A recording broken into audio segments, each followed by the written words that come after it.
Please also help me welcome senior number 18, Jonas Backlion.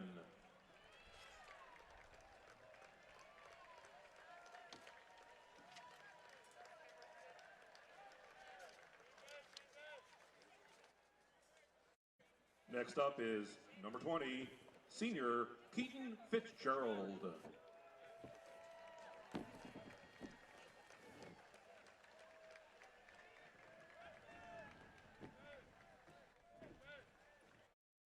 Also, please help me welcome number 21, Joseph Santarico.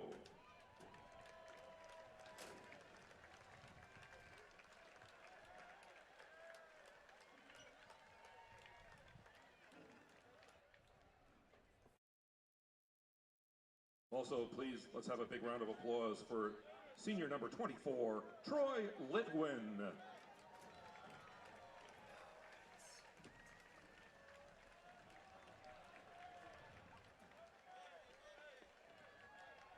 Next up for Notre Dame is senior number 26, Manuel Casco.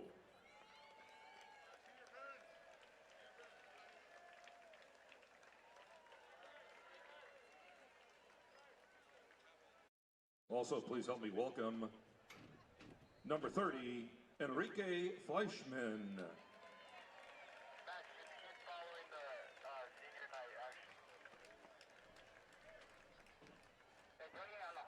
Let's have a Notre Dame big round of applause for number 32, Thomas Gutierrez.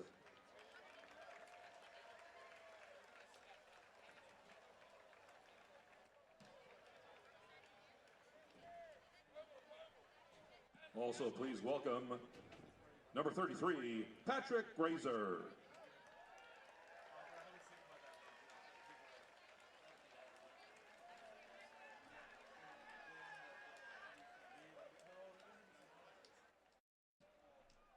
Please, let's have a big round of applause for senior number 34, Blake Bazaglo.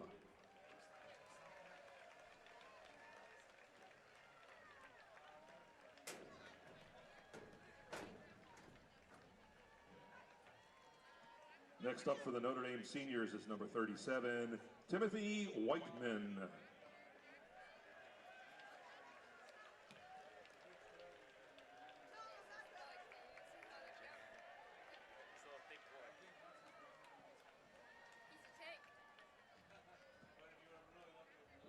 Also, please help me welcome number 52, Justin Berkowitz.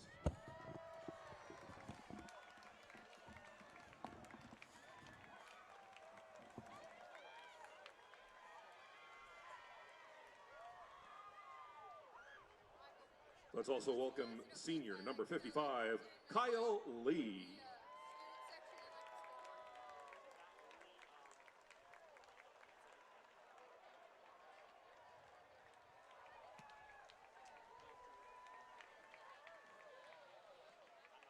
Next up for the seniors is number 56, Angel Nathaniel Oliva Jr.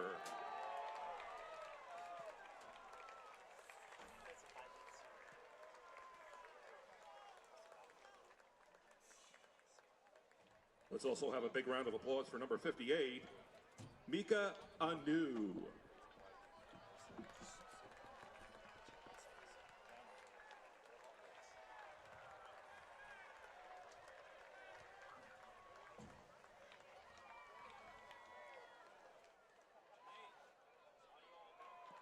Next up for the Notre Dame seniors is number 71, Cortez Cole.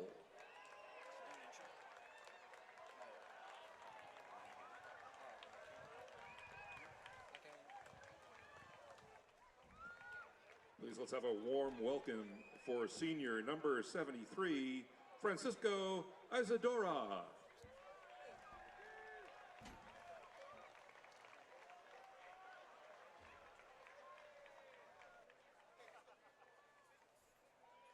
Next up for Notre Dame is senior number 79, Peter Flynn.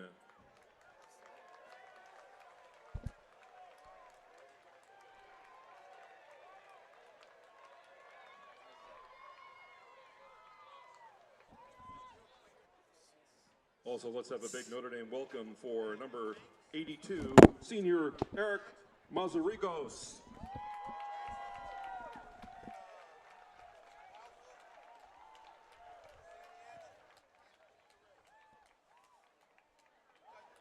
And finally, number 90, senior Zachary May.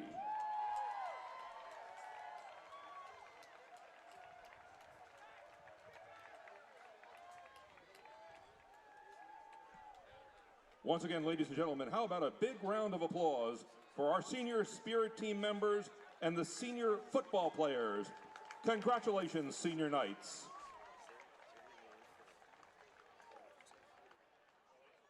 Now, ladies and gentlemen, if you would turn your attention to the visiting sideline of the field, where Notre Dame High School would like to recognize the 9 Cathedral seniors who did not get a chance at their last home game due to COVID-19.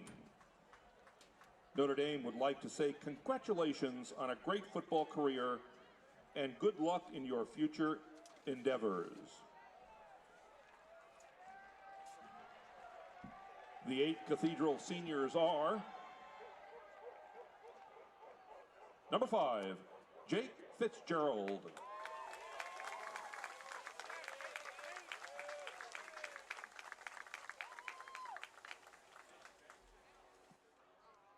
Also, let's have a big round of applause for number 10, Samuel Washington.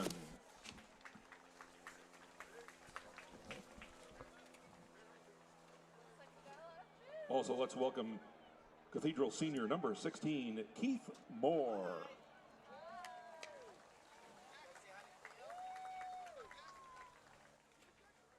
Also, let's have a big Notre Dame welcome for number 25, Jay Banks.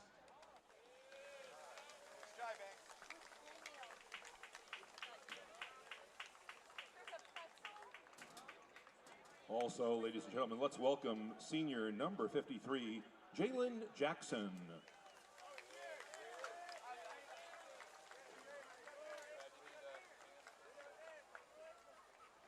Also, please welcome number 65, Emmanuel Hoffa.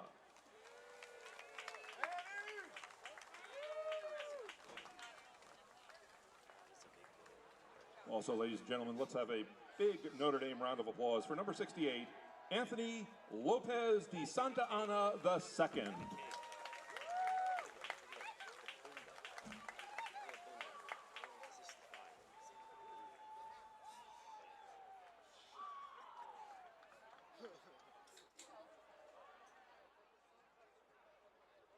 And finally, ladies and gentlemen, please help me welcome Cathedral number 76, senior Ruben Guerrero.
Ladies and gentlemen, please direct your attention to the northwest corner of the field.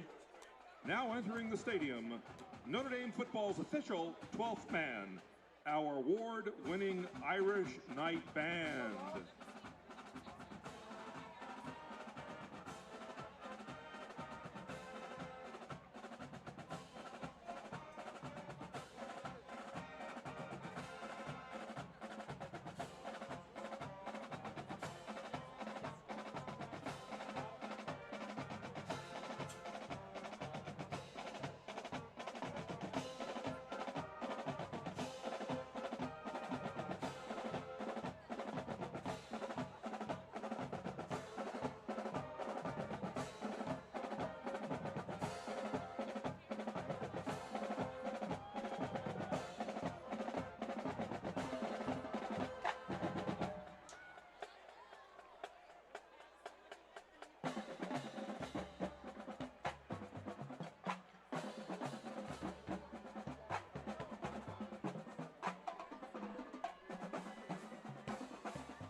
Ladies and gentlemen, as the first student organization at Notre Dame in 1947, the band is celebrating 74 years of service to the Notre Dame community.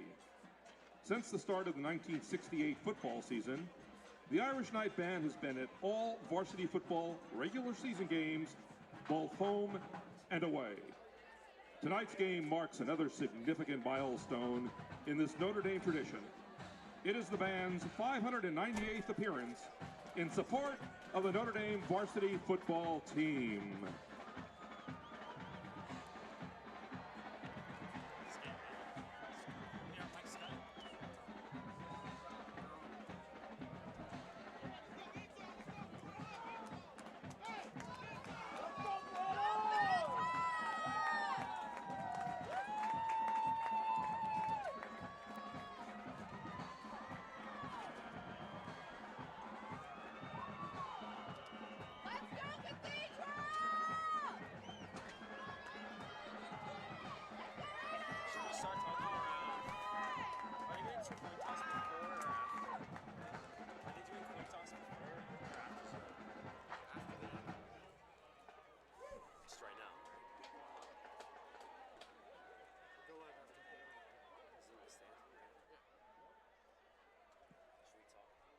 Attention, ladies and gentlemen. I have the officials for this evening's game. The referee tonight will be Scott Bernard. Umpire Jason Fitch. Head linesman will be Bob Klobuchar. Line judge Joseph Baldino. And the back judge is Carlos Torrio.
us under the protection of your Son, Jesus Christ, and help us be aware of his presence with us in this game. May Our Lady pray for us. In the name of the Father, and the Son, and the Holy Spirit, amen. Thank you again for being at Notre Dame. Let's have a great night of CIF Southern Section football. And now, ladies and gentlemen, if you would remain standing and remove your caps and direct your attention to the south end of the field for the Irish Knights Band rendition of our national anthem.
Attention, ladies and gentlemen, please draw your attention to the 50-yard line where we will have the official coin flip for tonight's game. Representing Cathedral High School, number 12, Aiden Moss. Number 5, Jake Fitzgerald. And number 1, Ashton Sanders.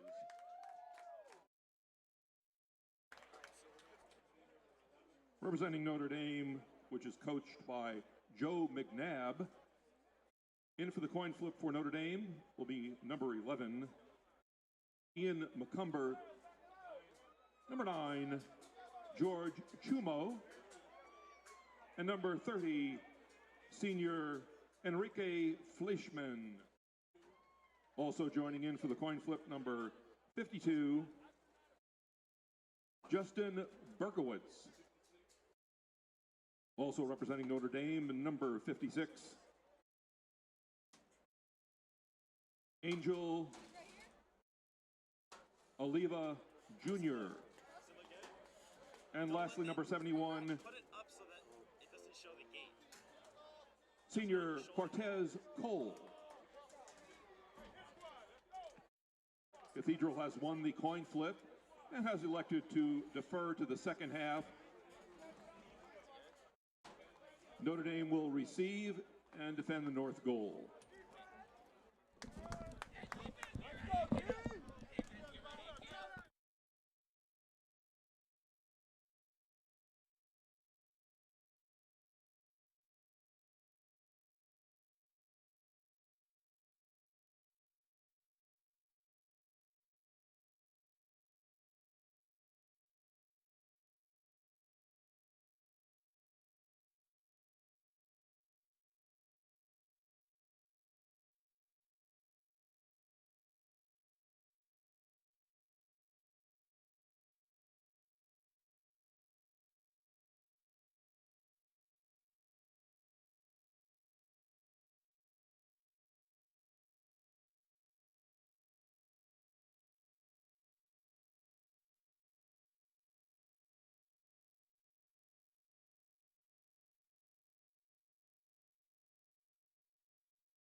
And welcome to homecoming and senior night for tonight.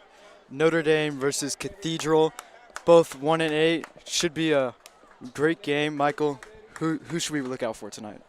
I think that this matchup will really be between the quarterbacks. Let's welcome the Javance Johnson 2021 and Notre Dame Knights. for Cathedral, Aiden Moss. They're both dual threat quarterbacks, and they really love to pass and run the ball. So I think that both defenses really need to keep an eye on them and keep them in check. Yeah, and for the defense, it's really hard to mention anyone on defense besides Ashton Sanders for Cathedral. He's a defensive tackle who has offers from Notre Dame, Utah, Cal.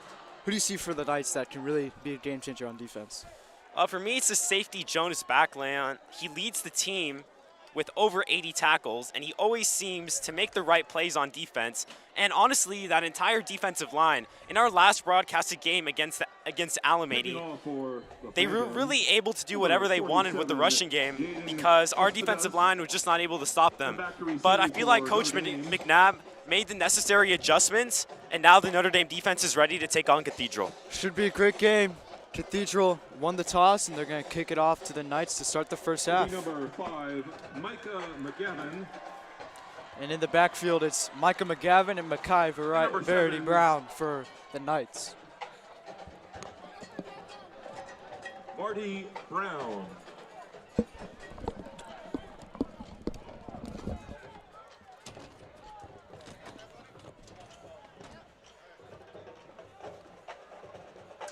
Kickoff will proceed shortly.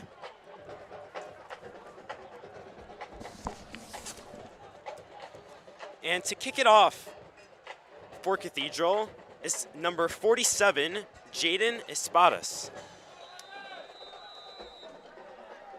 On the returning team for Notre Dame is number 5, Micah McGavin, and number 7, Mackay Brown. Short kick, and it is caught by number 24, who jukes out a defender and runs toward the 32-yard line. Now the Notre Dame offense will take the field. Yeah, here comes Javance Johnson. Last game of the season, hope that he really shows out and shows why he has these Division I offers, and I anticipate that he will show out. Watching some tape of Cathedral, I wasn't very impressed with the front seven, besides, of course, Ashton Sanders. So I feel like if they attack the middle of the field, the Knights should end out with the victory. Yeah, Javance has had a really great season so far with over 700 passing yards and over 230 rushing yards, including 8 total touchdowns. Javance Johnson takes the snap and hands it off to number 28, Dragomir, who gets handled in the backfield by 3 Cathedral defenders. Handoff to number 28. Yeah, one of those defenders was number 5, Jake Fitzgerald. He's one of those seniors for Cathedral. And although Ashton Sanders didn't make the play, you can tell his presence was really there on that play. Able to get 3 Cathedral defenders on Brendan Dragomir to bring him down. Yeah, only a gain of 1 yard there on the play. 2nd and 9 now on the Knights' 34-yard line. Javance takes a snap, looks right, and is tipped, but it is actually caught by number 6 on the Knights, Nathaniel James. Good job by Javance to make that throw just high enough where even though the defender got his hands on it, the ball was still complete. A nice catch by Nathaniel James. He's able to stay posed and comfortable and looking for the ball. Gets it. Still third and short, though. Yeah, 3rd and 4 now for the Knights. That pass completion makes it 3rd down and 4. Single back formation once again with number 28 Dragomir in the backfield. Javance takes the snap, looks left, scrambles right, evading the pressure. Jukes number 6 and gets past almost to the 50-yard line and the first down. Great awareness right there by Javance. Nice juke, cutting back inside. Really faking out number 6, Brian Crawford. Actually, just shy of the 50-yard line where Notre Dame will have a 1st and 10. And it looks like there will be a substitution for the Knights, at least at the quarterback position, with number 12, the freshman, Wyatt Becker, coming in at quarterback. Yeah, expect him to be out here for a couple plays or so. That's usually what the Knights like to do, is mix it up with Wyatt Becker and Javance Johnson. Becker hands it off to number 28, Dragomir, who makes a few moves, tries to cut towards the outside, but only gains a yard or 2 on the play, 2nd down. Yeah, he had nowhere to go, really. The Knights' offensive line wasn't able to open any holes. Although Brendan Dragomir is fast, he can't outrun this front 7 for the Phantoms. Yeah, now number 12, Wyatt Becker, is out with Javance Johnson taking his place. So as you correctly indicated, just one play right there for Wyatt. Now we have the Knights' leading rusher, number 5, Micah McGavin, in the game, and he's really a force to be reckoned with. Yeah, I like McGavin a lot. He's not scared of anything. Javance makes the deep throw, and it is nearly picked off. Great coverage right there by number 21, Karan Brown. Yeah, risky pass by Javance Johnson. If he's able to lead Makai Brown a little bit more, that's probably a touchdown, but he underthrew it and gave number 21, Karan Brown, a shot at that ball. But it's a good sign, though, for Javance that, at least in this game so far, he's not afraid to take some of those deep shots. In the earlier games, he really tries to look for those kind of short out routes, slants, but it's nice to see him looking deep, at least for a play. Yeah, you can tell he's really progressed over the season. 3rd and 8 now. Javance looks right, tries to evade the pressure from number 1, is successful, and number 9, pass intended for number 9, George Chumo, just a little low. And unfortunately for the Knights offense, that is 4th down. Yeah, George Schumer gave a good effort on that, on trying to catch that, but it was just a little bit low. And trying to evade the pressure, that's a hard throw to make for anyone. Yeah, that pressure was coming from number 1, Ashton Sanders, one of their best defensive linemen. Already making his impact in the game on the first drive. That's why he's getting looked at by Notre Dame, Utah, Cal, and that's why he just took a visit to Notre Dame last week. Yeah, he's a really impressive player. The Phantoms number 9, Jaden Moore. Now Zachary May will receive the kick. Jacob Lopez. As he punts the ball. And Cathedral has signaled a fair catch, and the ball will be placed at around the 16-yard line. And now this Cathedral offense will take over. It is led by number 12, quarterback Aiden Moss. He has 850 yards, total yards, and 5 touchdowns on the year. Yeah, I actually like Aiden Moss a lot. He's a dual threat quarterback. He's not afraid to run. He's really comfortable in the pocket because of his athleticism.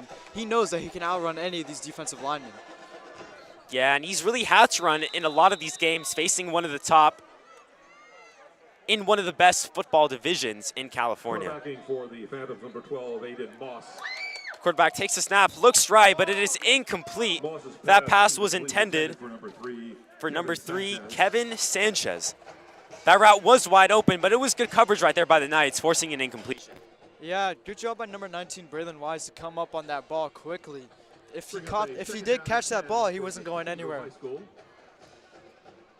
down now for Cathedral, 2nd and 10 on their own 16-yard line.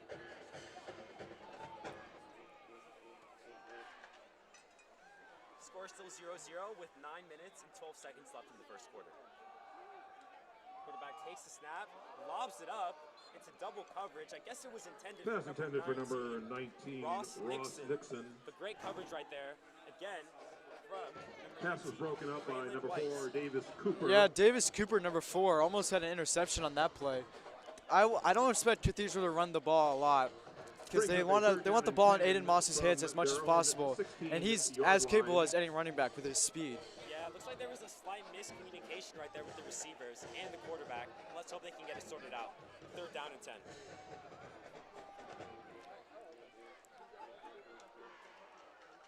Moss has the ball, looks right again, and finally completes it. The receiver tries to cut back inside, Moss's pass complete but is for only a short able to gain. gain a few yards, and this Notre Dame defense gets a quick Completion to number 7, Christopher. Yeah, and anticipate the Phantoms to do a lot of short to medium passes tonight. Don't expect them to go deep a lot, and expect them to really try and get the yards after the catch. Back into punt formation.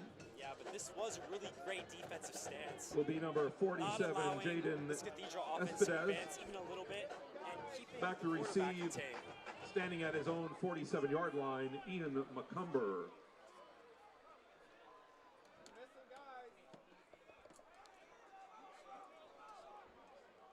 It's like a little confusion on this play, on this punt, actually.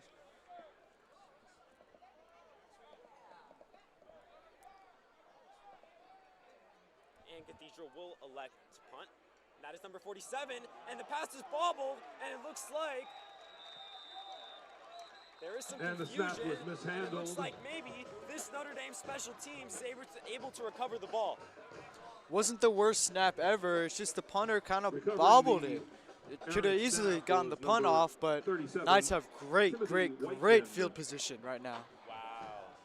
Knights just got really lucky there with the punter fumbling the ball just a little bit, and that Notre Dame special teams was able to corral that football and give this Knights offense great field position with the ball. Notre Dame will start from the Cathedral 9-yard line.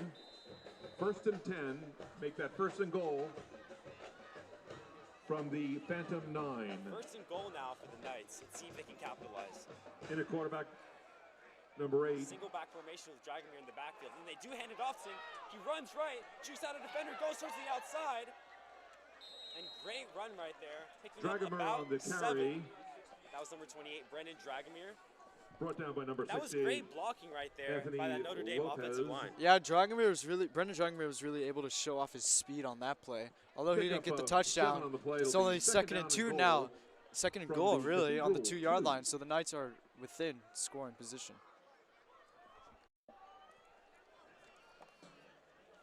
Javance hands it off to Dragomir again.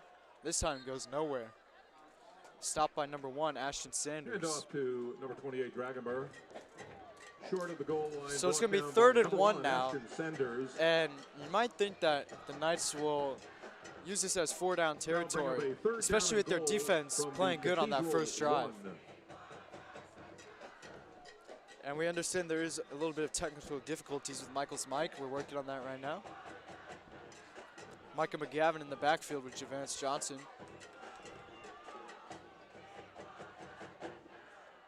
Fake the option right. Walks in for the end zone. Touchdown Knights. Touchdown Javance Johnson. Great start for this Knights offense. Although they didn't have anywhere to go, really, short field position, they score in the end. 6-0 Knights. Notre Dame scores on that quarterback keeper. In to attempt the extra point is Zachary May. So Zachary May now on to get the extra point, make it 7-0.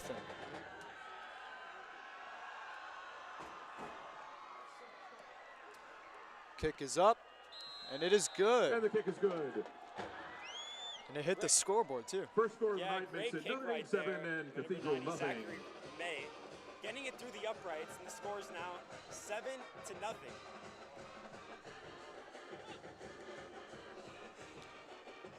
Yeah, that was a great fake play there by Javance Johnson in this Knights offense. He faked the option right, and he snuck it into the end zone, walking into the end zone, really.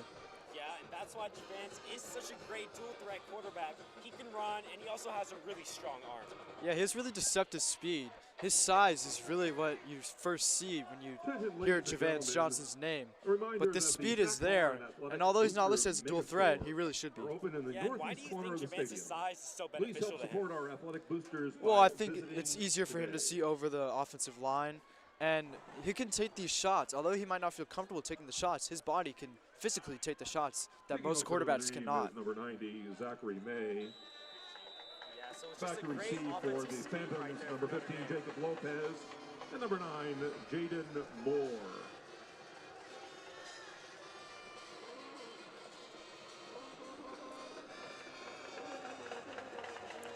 Kick is off, and it's going to be a touchback called for by number Touchback. The ball will be 15, brought out to Jacob the Lopez.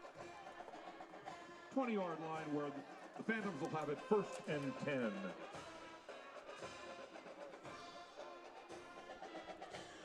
So here comes Aiden Moss back onto the field to try and get another go at this first drive after going 3 and out and really not going anywhere on that first drive. Let's see what he's got now. So Aiden Moss is joined by number 8, Tyrell Wilson. Remaining in the quarterback is number 12, Aiden Moss. Moves to his right. He's going to keep it. He goes maybe for a yard, goes out of bounds, but they're going to call it inbounds, and the clock will keep running Run out of now. bounds by number 53. So it's going to be 2nd down and about 10. KJ Royal.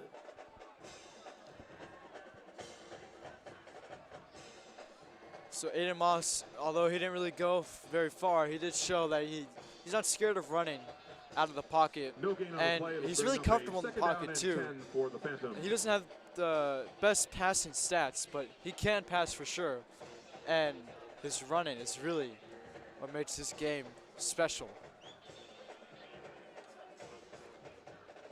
Handoff up the middle, given to number 6, Brian Crawford. Goes maybe number 2 6. yards. So it's going to be 3rd Brendan down again for the Crawford. Knights.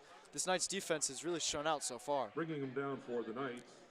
3rd and 7. Number 11, Ian McCumber, also in on the tackle. Number 4, Davis Cooper. Short gain on the play. It'll be 3rd down and 7 from the Cathedral 23-yard line. 3rd and 7 with 5.5 minutes left in this first quarter. Aiden Moss looking to not go 3 and out, 2 drives in a row. Fakes the handoff, keeps it, going up the middle. He might be gone, 1 man to beat. Timothy Whiteman gets him down. Great tackle by Timothy Whiteman to stop him from maybe scoring that touchdown run. And like we've been saying, Aiden Moss has some real speed, as shown on that play, to move the chains finally for the Phantoms. Pickup of nearly 46 yards on that run. They're going to call it a All the way 46-yard Notre Dame run territory. by Aiden Moss. Ball spotted on the Notre Dame 34-yard line. 1st and 10 Phantoms. Aiden Moss, only junior, so he'll have another season to really show off his speed, maybe get some offers, and maybe show off some passing skills as well.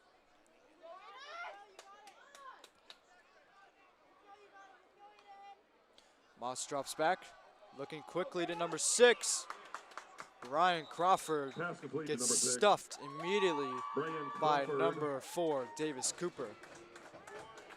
So it's going to be Making the a tackle gain of for about Notre Dame, Davis 4 or Cooper. 5. So it's going to be about 2nd and 5 with 4 minutes Also on left. the tackle 7 to number nothing Knights. 53, KJ Royal.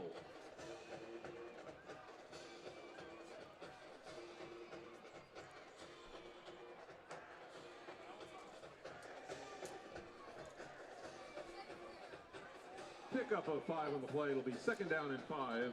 from the Jaden Notre Dame Moore in the 29-yard backfield. line. The referees have blown their whistle. Not sure for what.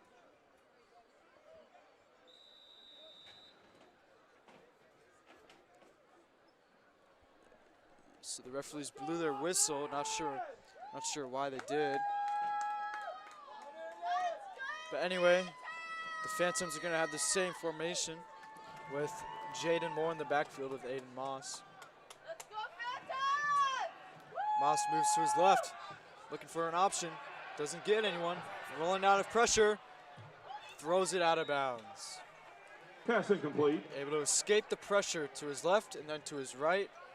And it's third down anyway. 3rd and 5 for the Knights. In the backfield for Notre Dame, forcing that incomplete pass was number 6, Nathaniel James. Yeah, Nathaniel James was on the pressure for the Knights there. That now makes it 3rd down and 5 from the Notre Dame 29.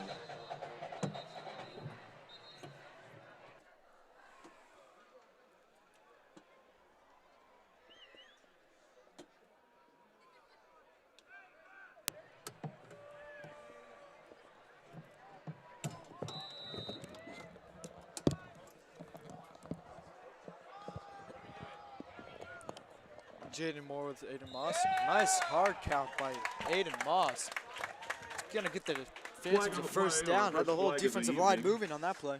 Yeah, it looked like they were able to draw that defense off sides, and with that penalty, they were able to move that from a 3rd and 5 to a 1st and 10. Yeah, so that's gonna be a first down after that hard count. Great job by Aiden Moss.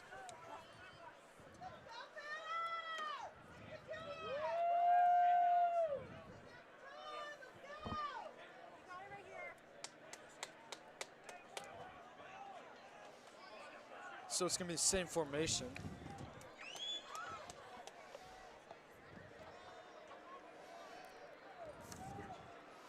Looks like the quarterback is organizing the offense.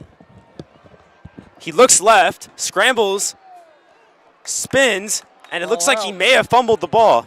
Loss on the carry. They're going to call him down, though. Fumble recovery by Cathedral.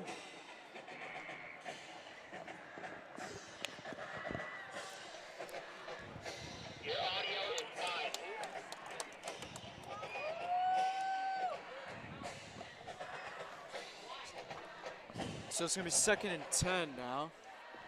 3 minutes left in this first quarter. Nice drive so far by the Phantoms after that long run by Aiden Moss. 2nd and 10. Make that 2nd and 8. 2-yard gain. Yeah, and that scramble right there.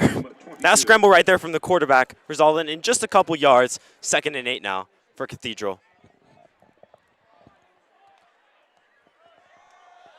Well, it looks dry, but he does face the pressure, somehow escapes it. And it looks like he will be just short of the first down. Nice job by escaping the pressure right there by the quarterback. Yeah, great job by Aiden Moss to escape the pressure. It looked like for sure he had nowhere to go. Finds a way out of there, and now it's 3rd and short now rather than 3rd and 8. Yeah, and it looks like that really characterizes his playing style, escaping that pressure, using his legs, and being able to find some yards in no man's land. 3rd and 3 now for Cathedral. Near the goal line. They hand it off to number 9, and it looks like he will be stopped in the backfield. Hand off to number 9, Jaden Moore. Met immediately at the line of scrimmage by number 11, Ian McCumber. Yeah, Ian Gandara on that stop there. So it's 4th down now thanks to that great tackle by Ian Gandara. Let's see what the Phantoms want to do here. Looks like they are talking it over with their head coach. Will they go for it on 4th and 3? I think you have to. You have a hot-handed Aiden Moss, or a hot leg, I guess, in Aiden Moss. Able to use his speed so far. Jaden Moore in the backfield. He looks left, throws deep, and then it will be caught. Great pass right there, and it is complete to number 11, Xavier Jordan. Great route right there by him, and an even better pass. Great 50-50 ball by Aiden Moss. He threw it up to one of his favorite targets, number 11, Xavier Jordan, and he comes down with the ball, showing his trust for Xavier Jordan. Yeah, and it was just a great job by converting that huge play earlier on this drive and putting some points on the board. Holding for Cathedral number 15, Jacob Lopez. Yeah, the Cathedral's right back in the game now. Kick is good.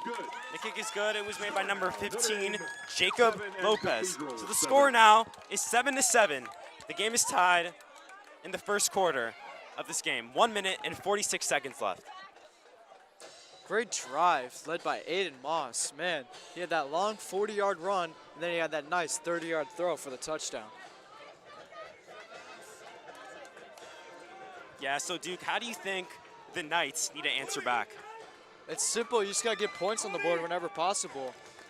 You have 1:40 left in this first quarter. Maybe drown out the time in this first quarter and start your actual drive in the second quarter.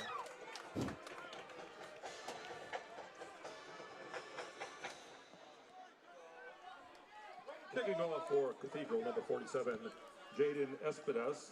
Yeah, number 47 now, kicking it off for the Knights, for Cathedral, number 47, Jaden Espedas. Micah McGavin in the backfield and Makai Brown in the backfield, two of the fastest players on this Knights offense. Varsity Brown. Yeah, let's hope that this Notre Dame offense can finally respond. The kick is up, and it will be caught by number 5, Micah McGavin. Tries to split the defense, and he does. Looks like there will be a flag on the play. He tries to stay up for as long as possible and gets tackled down at around the Notre Dame 45-yard line. There is a flag on the play. Flag in the backfield. It's probably going to be holding, bringing it back. But that was a nice run either way. Able to find the hole in the middle of the field and cut back to the outside. Yeah, and McGavin is one of their most shifty running backs. And it just showed right there on his kick return. For holding during the return. Yeah, he was able to pick up the ball off the bounce, which was really impressive. A lot of people would have fumbled that ball, but not Micah McGavin. He showed his hands and his speed on that play. On their own 20, 1st and 10.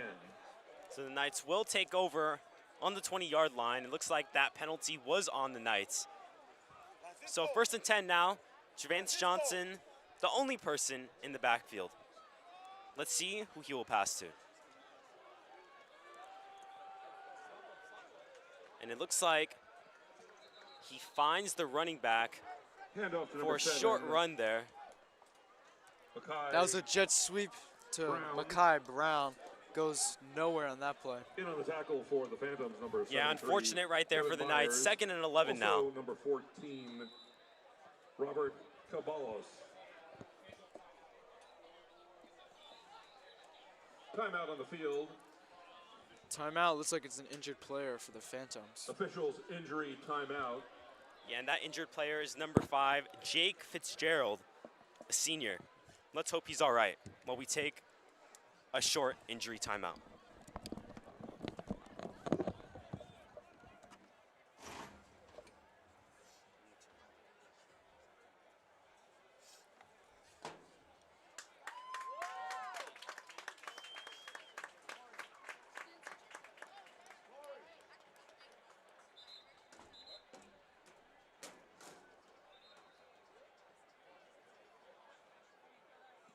As play resumes, the Knights will have it on their own 20-yard line.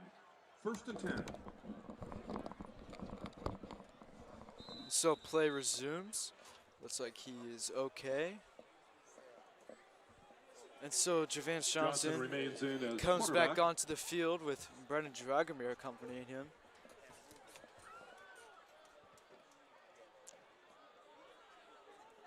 Moves Dragomir to his left. Drops back. Quick pass to Nathaniel James. Caught. Brought down immediately. To number 6, It's going to be 3rd and around 5. Brought down almost immediately by number 21, Karan Brown. So it's going to be about 3rd and about 3 now, with 30 seconds left in this first quarter. Gain of 6 on Yeah, and the play. clock is ticking. 3rd down and 3. 30 seconds here for the Knights in the first quarter, but they are in no rush. Javance takes a low snap, looks right, and completes it to number 23 on the Knights. A nice gain right there. That was number 23, Antonio Merlos. Complete to number Great completion right there. Nice route, and the Knights are able to find that first down. Yeah, there is a flag in the backfield, and it's going to be holding, bringing the play back. So they're going to replay 3rd down, and it's going to be 3rd and 15 now instead of a short 3rd and 3 and converting it on 3rd down. Yeah, and that penalty was unfortunate right there for the Knights, sending their That takes the ball all the way back to the sending Notre the Dame ball 10-yard back line, where it will to be the third Notre down Dame and 20. 10-yard line. So 3rd and long now for the Knights. Look for a deep pass here. But as the clock winds down, looks like the Knights will not execute a play, and the first quarter winds to an end.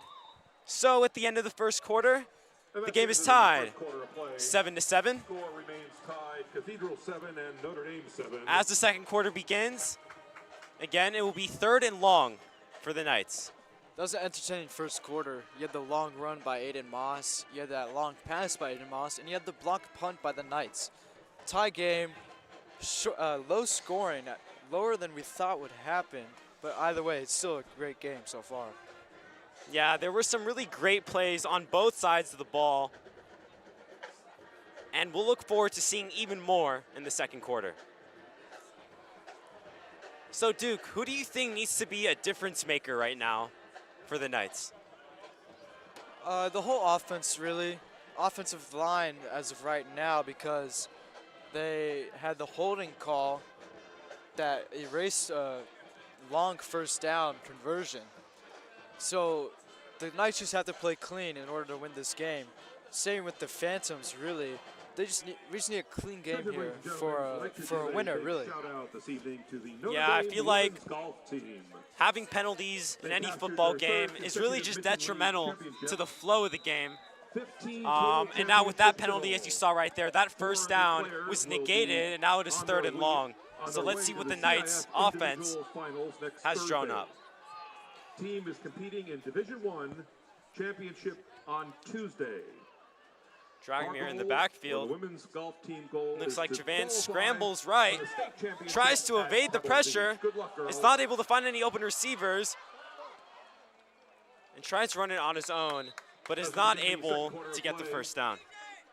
Javance Johnson, he had a nice run there, but he had George Chumo behind the defense. That would have been an easy touchdown if he connected and saw that pass. Yeah, it looks like that pressure just really got to him. It blinded him of that wide open receiver, as you said, Chumo.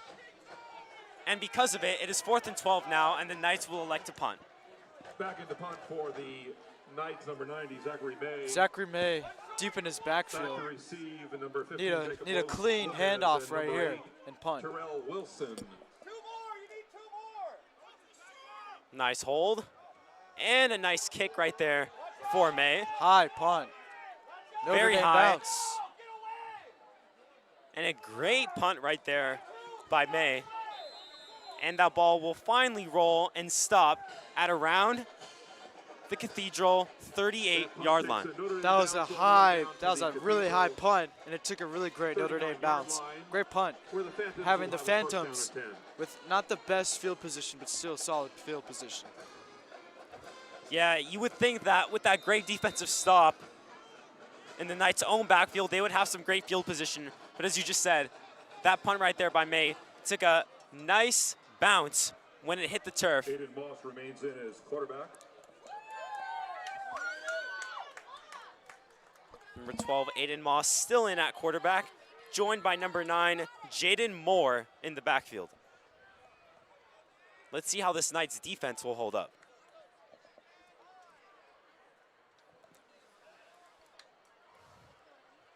Mox looks right. He feels the pressure and is brought down by that Notre Dame defensive line. It looks like that was number 61 for the Knights. Timothy Whiteman. Yeah, great job by Timothy Whiteman to bring down the quarterback and have negative yardage on that play. 2nd and 13. Great play. Number 61.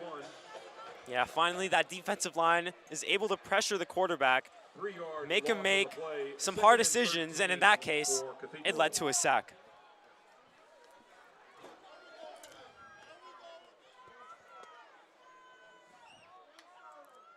Moss takes a snap, fakes the handoff, and finds number 3 wide open.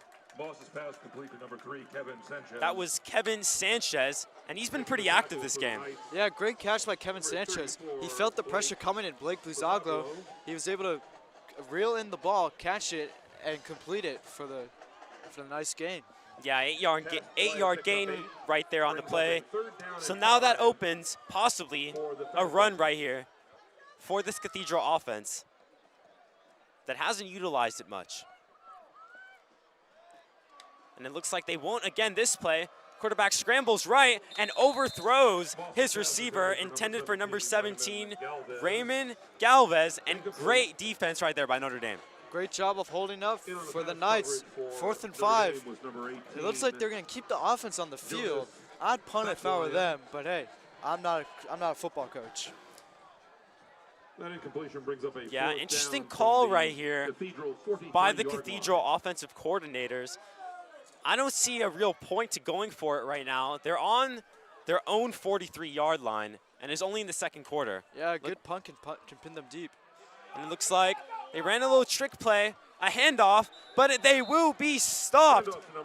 Great job right there by the Notre Dame defensive line, especially by number 18, Jonas Backlayon, getting in the backfield, stopping the running back, and forcing a short gain, which will result in a turnover on downs.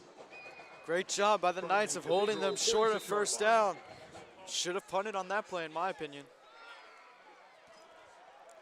Well, only time will tell how that decision will affect this game.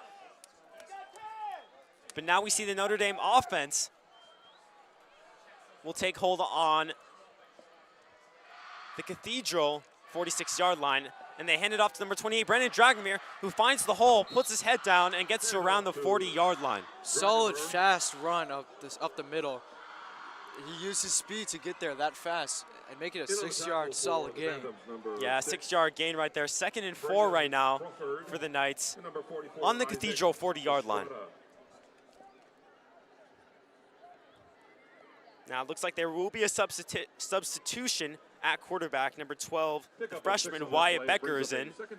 Again, in that same dual running back formation as we saw early in the first quarter. Look for a handoff right here. And they do to Dragomir again, breaks a tackle for number 73 and gets to around the 39-yard line, and he will pick up the first down. Nice run by Brennan Dragomir, able to stay balanced and stay on his feet as there's a flag. It looks like it's going to be on number 56 for the Knights. That's Angel Olivia Jr. Yeah, number 73, Kevin Myers, was unable to bring Dragomir down, and it looks like this penalty will be on the offense. Yeah, the Knights can't have these penalties to bring all the yardage that they gained back. They had a first down, but now they're back for 1st and long now. Yeah, reminiscent of that play a few drives ago where the Knights had a nice completion to get a first down, but a penalty brought them back, and unfortunately for them on that drive, it resulted in a punt. And same thing right here. It was a great run right there by Dragomir, but all those gains have been erased. It's 1st and 25 now for Notre Dame.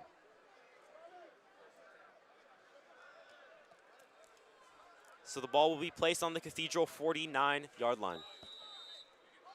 2 backs in the backfield. Wyatt finally looks right, throws it deep,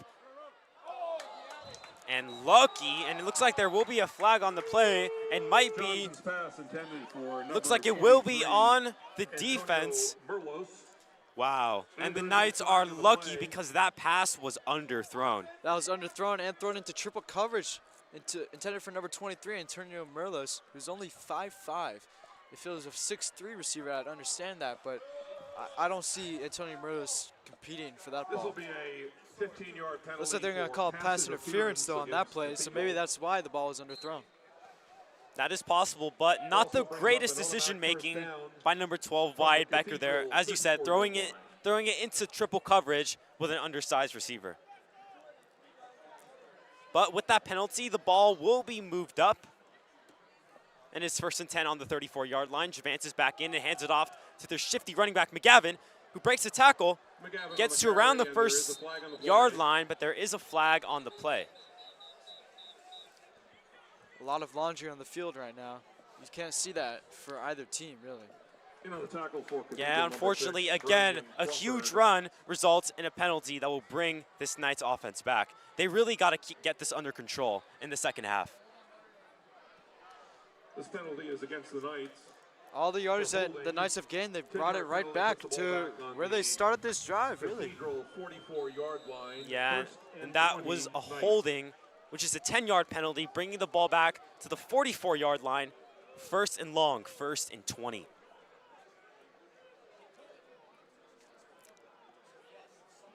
Might want to look for these quick out routes, these quick little three-step and go out routes for these outer receivers like George Chuma right here. Yeah, but possibly Javance might look deep. Throw with his arm, he scrambles right. He looks for any open receivers. He doesn't find any, so he takes it himself for a gain of about 6 or 7. Johnson on the keeper. So even though it wasn't a lot, it did move the ball down the field just a little bit, and you know, something is better than nothing. Yeah, turning away from this long yardage situation. Second and 14 now. From the Phantom 38-yard line. So second and 14, just under 7 minutes and 30 seconds left in the second quarter. McGavin in the backfield. Looks like it will be a handoff to McGavin. He tries to get through that defensive line, and he is successful. He was able to break a tackle, and it looks like that tackle was made by number one, Ashton Sanders, their great defensive lineman. Great run by McGavin. He did not want to go down. Gets the 10-yard gain. The shifty McGavin helps the Knights. Yeah, and that just really speaks to McGavin's strength. There were so many defensive linemen and defensive players just jumping at him, trying to bring him down. Brings up a 3rd down and 4 and he was from very the reluctant to do Cathedral so. 28-yard line.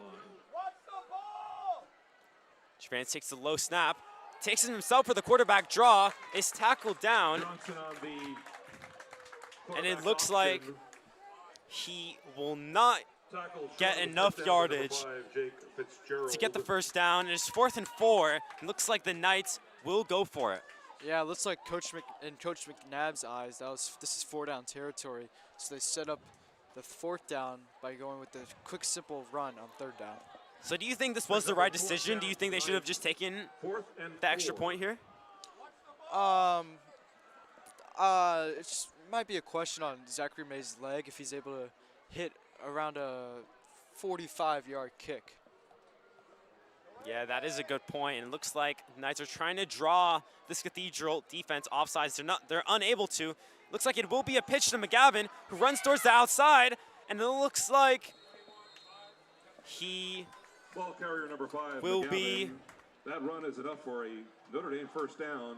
The run will be enough for a first down. Great job right there by McGavin, seeing that the defense was collapsing towards the center, going towards the outside and getting that crucial first down. Yeah, he used his speed to get to the outside. A lot of running backs wouldn't be able to reach the outside against these linebackers, but he was able to use his very, very good speed to get to that outside and get the first down. And it was great to see that the Knights were able to battle back from that 10-yard penalty from 1st and 20. And now the ball is placed on the Cathedral 24-yard line in the red zone. Javance scrambles right. He tries to pass it to number 7, Mekhi Brown, but it was underthrown. 2nd and 10 now. Brown. Incomplete. 2nd and 10 now. That'll make it 2nd down and 10. Looks like Angel from the Olivia Phantom Jr.'s 54 helmet yard came line. off, so he's going to have to sit out this play. Yeah, on the past few plays, Javance has scrambled a little bit to evade the pressure, but ultimately he's taken it himself, and it looks like he was trying to change that on this play, but that resulted in an incompletion. Yeah, these corners are kind of good for the Phantoms. No one's been open a lot, really, in this game. And Javance has had to take it himself or look for this quick dish off to the running backs. Single back formation, and it will be a handoff to McGavin, who breaks the tackle. Trucks. Number 11 puts his head down. A strong play by Ingadora. And it looks like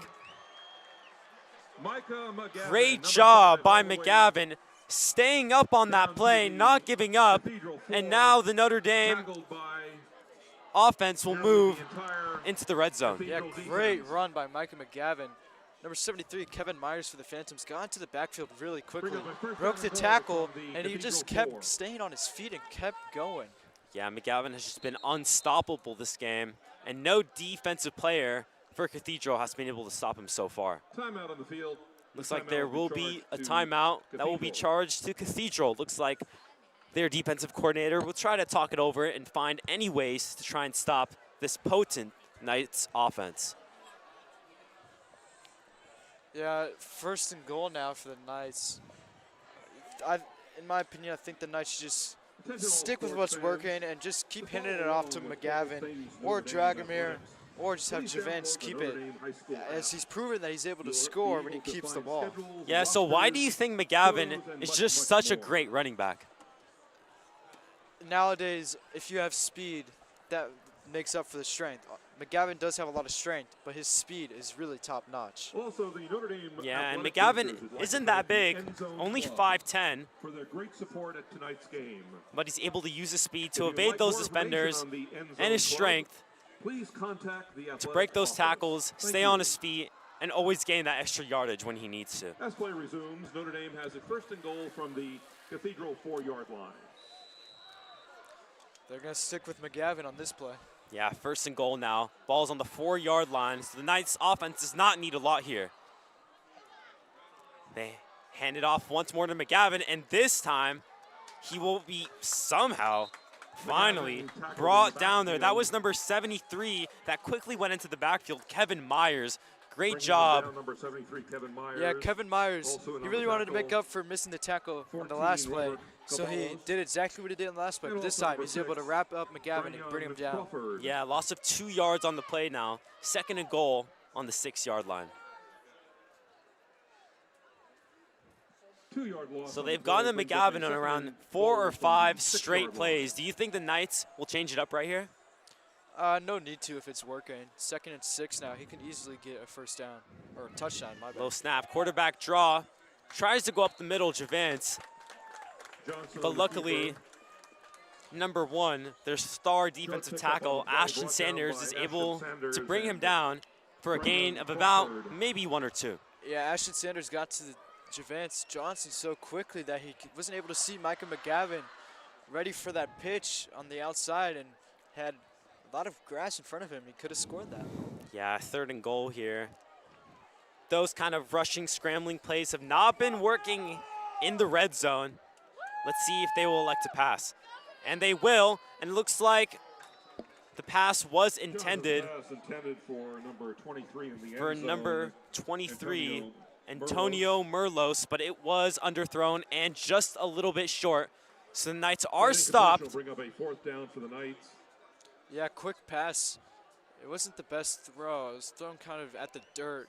Kind of wanted Merlos to dive on that ball, but miscommunication looked like on that play. Yeah, it looks like Javance was influenced a little bit by those Cathedral defensive backs. And now kicker number 90, Zachary May, will take the field goal. The kick is up, and it is through the uprights. And even though it isn't a touchdown, that does give the Notre Dame Knights the lead, 10-7, with just over 3 minutes left in the 2nd quarter. Yeah, that was a great drive by the Knights. They pretty much ran down the whole first. Miss Harkins might have put a camera for like. So the Knights really able to bring down the clock on that solid drive. Although they only get 3, they do score the points. Yeah, and what I really liked from that Knights offense right there, and from that Knights drive, was that they just showed resilience. There were so many penalties on that drive, and I thought that this Knights offense will not be able to recover. But fortunately for them, they were, and they were able to get some points on the board. Yeah, they're leaving the Phantoms very little time now. A lot of pressure on Aiden Moss to throw the ball now. And this Knights offense will look to stop this Cathedral. This Knights defense will look to stop this Cathedral offense 90, Zachary May. and go into halftime with a small lead.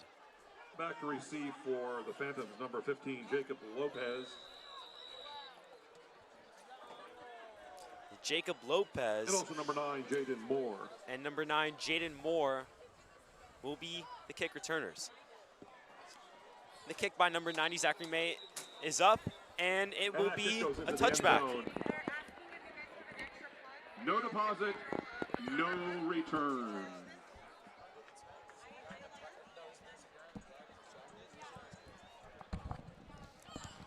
Now this Cathedral Ball offense brought will out to take the over, 20-yard line. and their scoring efforts have been For Cathedral really, take over at I their guess, own 20, characterized first by and that 10. huge running play by their quarterback, Aiden Moss. Yeah, Aiden Moss had that long run and the long pass, resulting in the points. Let's see what he got on this drive.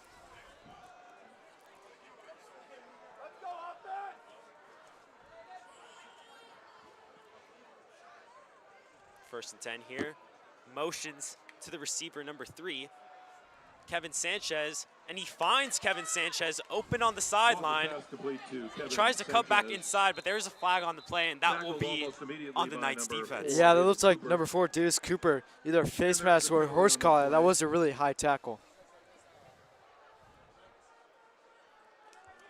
Yeah, not a great play right there by Davis Cooper. That is an illegal tackle, and that will move this Cathedral offense up 15-yard penalty by for a 15 face yards. mask penalty. So instead of only being maybe a gain of 3 or 4, Takes the ball out to the it is a Cathedral gain 40-yard of line. 20. First and 10. Yeah, the Knights Phantom. keep giving away free yards to the Phantoms. That's really been their weakness so far in this first half. Yeah, and not just on defense, but also on offense. Number 12 takes a snap, quarterback. He rolls right, tries to find an open man, and he is brought down right there by number 82, Driven out of bounds Eric by number 82. Mazariegos. Eric. Yeah, Aiden Moss goes nowhere on that play. Great tackle by Mazarregos, forced him out of bounds. Yeah, forced him out of bounds, and it will result in a 2-yard loss on the play.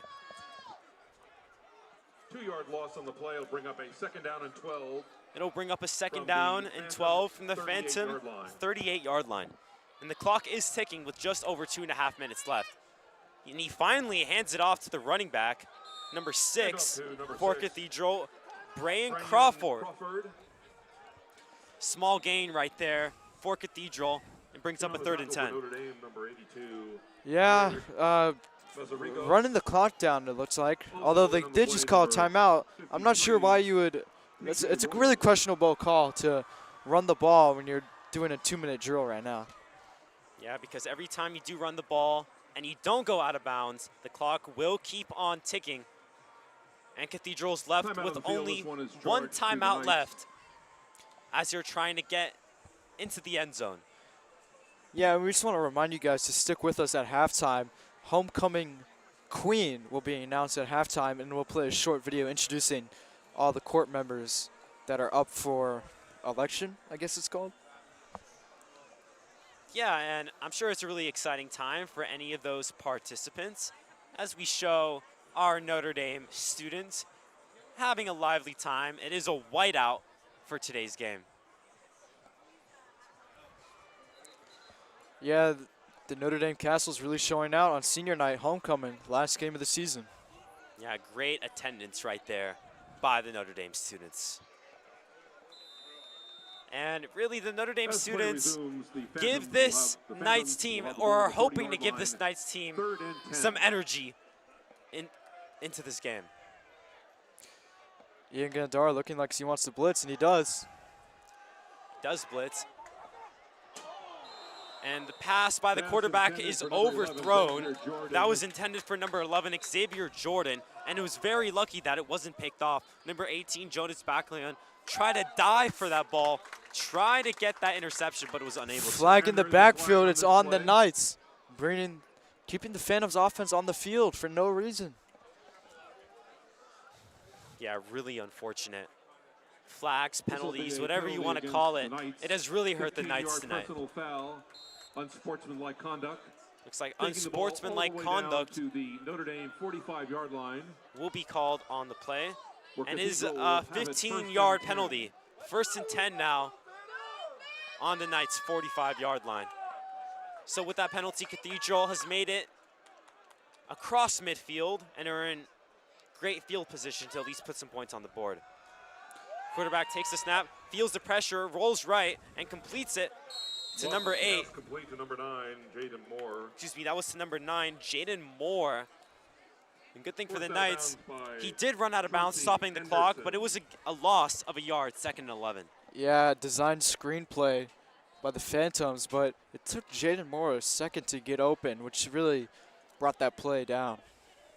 Yeah, and that Notre Dame defensive line got to the quarterback, especially number 56, Angel Oliva Jr.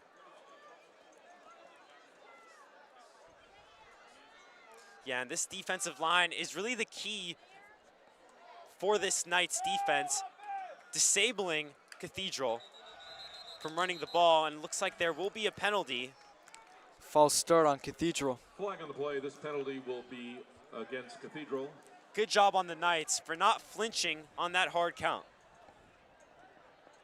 Yeah, that's the danger of a hard count, really.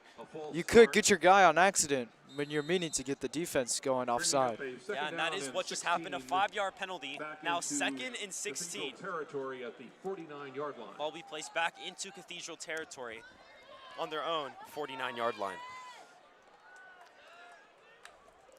Quarterback takes the snap, feels the pressure, escapes, rolls right, tries to scramble out, but again, there will be a loss of about a yard on the play. Yeah, he gets pushed out of bounds by number 61. That's number 61, James Bermudez. And for this Cathedral offense, every time that the quarterback feels the pressure, he escapes with that quarterback draw, but he has really rarely found any room to run. It looks like Cathedral got a timeout off before the snap. Yeah, timeout right there. Head coach is trying to reconvene with his players, see what they can do on a 3rd and long to try and move this ball down the field. Yeah, it is 3rd and long with 1:40 left. You wonder if the Cathedral Phantoms might just try and do a run play, get some clock down, and leave the Knights very little time to score any points in the first half. Yeah, but even then, at the end of the day, the Knights will go into halftime with a 10-7 lead. So you can look at it from both perspectives. Well, you also have to look at it from the Phantoms' perspective that they will get the ball to start the second half. So in their eyes, this might just be a stall drive and just get a chance to score before the Knights get another chance to score. So why do you think this Knights defense, even though they have committed a lot of penalties, why have they been so good so far in this game? I think Aiden Moss hasn't really gone very deep against the Knights secondary. He hasn't really tested them so far. They've really kept the ball within the general area of the offensive line. Yeah, trying to go for those short passes, and looks like Ian Gandara, number 11, is able to get to the quarterback. Great blitz right there, and great play call by this Notre Dame defensive coordinator. Great anticipation by Ian Gandara. You can see him getting ready to go for that blitz, and he gets the sack in the end, and it looks like Coach McNabb's going to call a timeout and try and get some points with 1:40 left when they get the ball back. 4th down. And Gandara, with his blazing speed, was able to catch the offensive lineman off guard, and especially catch the quarterback off guard to get the sack. 1:40 left, 4th down.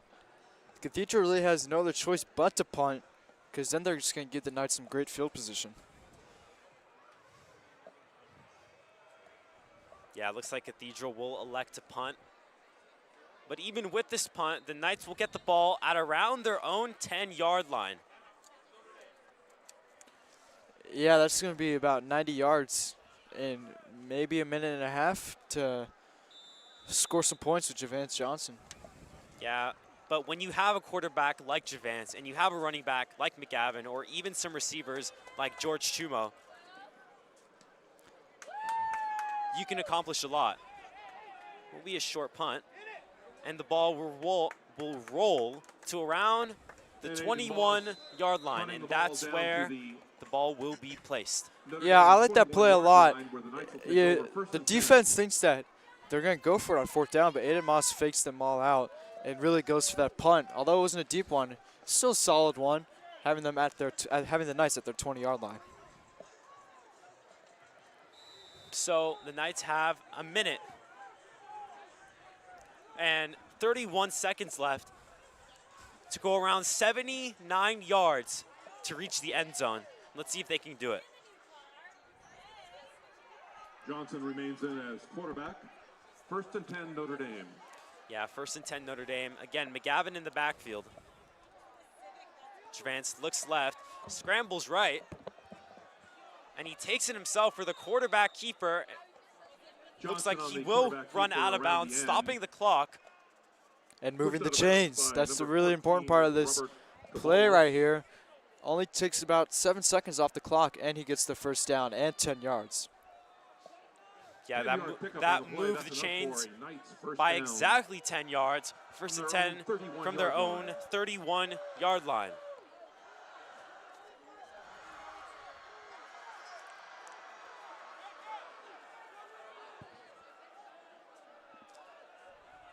Javance calling some audibles. Again, looks to pass. Throws to right for a nice completion to number 7, who breaks the tackle and gets extra yardage on the play. That pass is going to lead to Mekhi Brown, who's been really active on the offense, but there is a flag on the play. Let's hope, at least for the Knights' sake, that it isn't on them. Yeah, these Notre Dame backs have a lot of speed. Mekhi Brown shows his speed off there and shows his strength by not going down. Looks like the play is coming back, though. Yeah, and penalties have really been the name of the game so far, costing the Knights on both sides of the ball. Yeah, for sure. They're just giving Cathedral free yards, really. There's really no excuse for that. Yeah, and it's just frustrating to see. This Notre Dame offense and defense needs to find some more discipline coming into the 3rd quarter.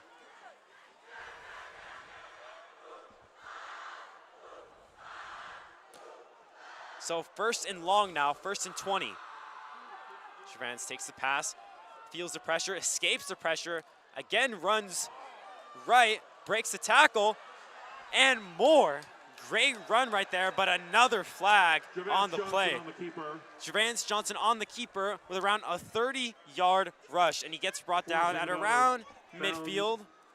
Yeah, he gets pushed out of bounds. Looks like it was kind of late by number 44, Isaac Estrada. It looks like the refs took a notice of that too, and they're going to call that a flag. And that's really why Javance Johnson's size is so important. He did not want to go down that play, and he couldn't go down. He literally couldn't go down because of his size. And finally, for the Knights, a flag goes in their favor. Yeah, adding 15 yards on that long run. The Knights are on the 35-yard line with a minute left. Yeah, and at this stage of the game, any yards you can get is crucial. Knights only need around 10 more yards to get into perfect field goal position.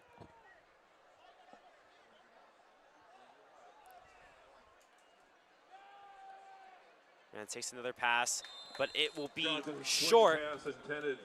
That swing pass was intended for number 5, Micah McGavin.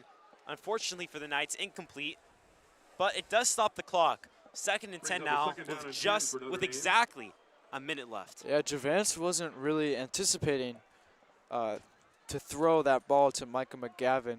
He saw McGavin open at the corner of his eyes, and that led to an inaccurate throw. Yeah, as you can see from that inaccurate throw, McGavin wasn't his first option. He was open, but Javance just wasn't able to make that play. So again, 2nd and 10 now on the Cathedral 35-yard line, and a handoff, and he is quickly and swiftly brought down by number 1, Ashton Sanders, and number 73, Kevin Myers. And number 1, Ashton Sanders, their star defensive lineman, has made so many plays, impactful plays on this game. Yeah, he's showing his talent, and that is really not good for this nice drive that they've had going so far. Clock is running after that tackle for loss. Yeah, clock is running just under 30 seconds now. They need to get off a quick play, and Javance somehow escapes the sack. A quarterback draw, and more. And he gets down around the 24-yard line. Great awareness right there by Javance Johnson. Great job escaping the pressure. Ashton Sanders had him in his hands, but Javance Johnson was able to escape and get the first down and go out of bounds. Yeah, how was he able to get away from that Cathedral defense? It looks like he was stuck in no man's land and was somehow able to escape. And with that run, it looks like number 12, Wyatt Becker. Wyatt Becker's coming in, the freshman. And finally, a different formation. Usually with Wyatt Becker, we see Dragomir and McGavin both in the backfield. So expect a pass right here from Wyatt. Let's look for the pass. And completes it to number 23, who hits the defenders with a quick juke move. That was Joseph. Pass complete. Excuse me, that was to Antonio Merlos. Great catch by Merlos. Ball was a little bit behind him, able to secure the catch, get the first down, and draw the flag. 11 seconds left. Knights still have one timeout, though. And there is a penalty Yeah, it was a really good job by Antonio Merlos. He didn't only just focus on the route. He saw the ball. Even though it was a little behind him, he was able to locate it, get his hands on it, and complete it. And with that catch, excuse me, with that catch, there's just over 11 seconds. Cathedral. Looks like there is a penalty on the play, a face mask.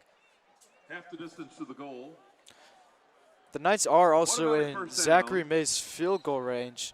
So if they don't get anything on this play, no big deal. They can just throw out Zachary May for the field goal. 7-yard line.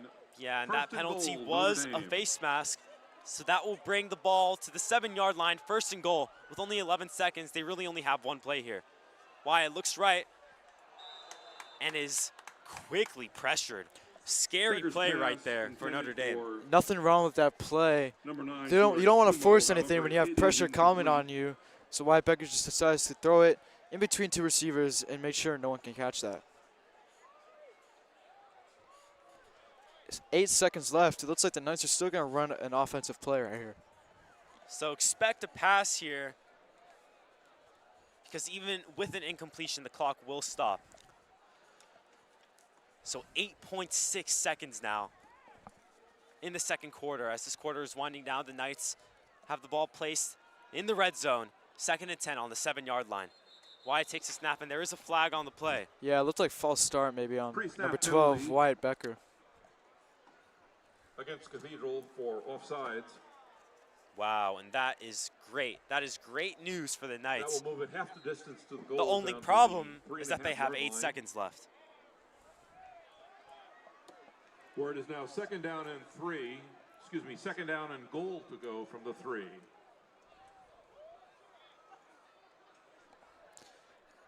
Still 8 seconds left. Yeah, 2nd and 3, which means 2nd and goal on the 3-yard line. Timeout still remaining for both teams. It looks like Coach McNabb's going to use it right now. The clock is not running. He must have saw something that he doesn't like. Yeah, and since they have no more timeouts left, do you see any possibility that the Knights will run here? No, there's no possibility really, because in the event that they don't score a touchdown, you want to at least get some points on the board. So expect a quarterback to pass it, and preferably towards the edges, out of bounds, or into the end zone. And I think for the quarterback here, it has to be a really quick read. He has to look to one guy. If he's not open, throw it out of bounds, stop the clock, and get the kicking team on the field to get some points on the board for the Knights. Yeah, you don't want to drain a lot of clock and get nothing in return. If you drain clock, it has to be a touchdown here. And again, don't forget to stick with us at halftime. Homecoming Queen will be announced, as well as an introduction to the homecoming court. 2nd and goal for Notre Dame. 2nd and goal for Notre Dame. Let's see what Coach McNabb has drawn up. And a low snap. Extremely unfortunate, and I don't know why Wyatt And that was They're going to call it an interception. Really wasn't a great play by Wyatt Becker. If he bobbles the snap, you want to just get rid of the ball, throw it out of bounds, make the clock stop, and throw the field goal unit out there. Yeah, extremely poor decision making right there by the quarterback. And maybe that's just a sign of his novelty. He's a freshman after all, and he hasn't had the same amount of reps as Javance Johnson. And unfortunately for the Knights, their offense is not able to put any points on the board. Well, he probably saw something that he thought he liked, but that credit to the Cathedral's defense, able to hold the Knights to 0 points on that drive and go into half with a 3-point deficit and get the ball to start the second half. Yeah, And Cathedral downs the and ball. Cathedral will down the ball to take a knee, and that will signal the end of the first half. The score is Notre Dame 10, Cathedral 7. And now we're going to play the video introducing the homecoming court.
Attention, ladies and gentlemen. Tonight, the Irish Night Band pays tribute to our homecoming theme, A Night in Wonderland, with a medley of music from Disney films and the Disneyland Resort. Our show starts with When You Wish Upon a Star, a song from Pinocchio so famous that has become synonymous with all things Disney, and used as the Disney film's theme song. Next is music from the exciting fireworks show Fantasmic. And finally, no trip to Disneyland is complete without a visit to It's a Small World. Please enjoy the Irish Night Band, Dance Guard, JV and Varsity Cheer, and dance teams all perform to Disney-themed melody.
Ladies and gentlemen, at this time we would like to recognize the seniors of the Irish Night Band and the Dance Guard.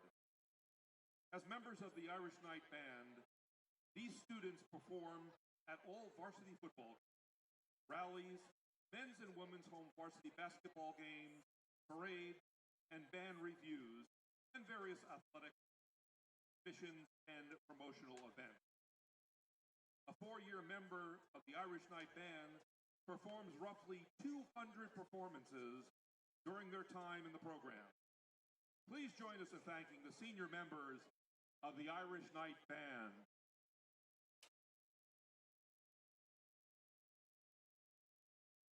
We'd like to recognize Senior Rose Araza, Senior Kelvin Benedict, Senior Madeline Bradley, Senior Kelly Finch, Senior Mia Jimenez, Senior Aiden Kislin, Senior Kevin Lee, also Senior Lucas Menez, excuse me. Also Chase Mangum, Senior Samara Millmeister, Senior Gianmarco Peruzzo, Senior Aiden Robinson, and Senior Tristan Roussel. Also, round of applause for Senior Sophia Rutt and Senior Lily Silverstein.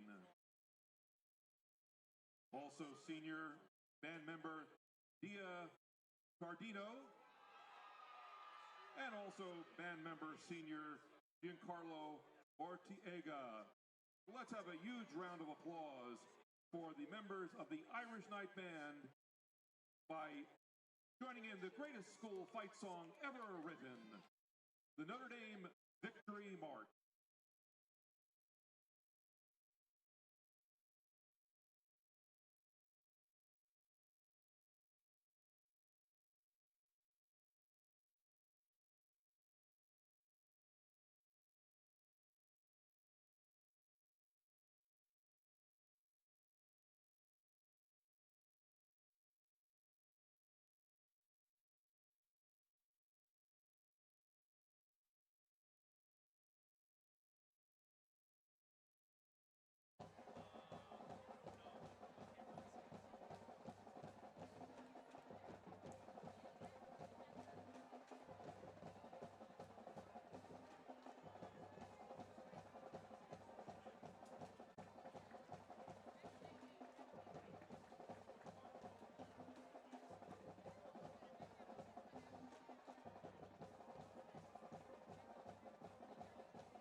Once again, ladies and gentlemen, if you were not aware of it, the Snack Bar and Athletic Booster Megastore are open in the northeast corner of the stadium. Please help support our athletic boosters by visiting today. Thank you.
And he's really put the energy for this Notre Dame team into full display.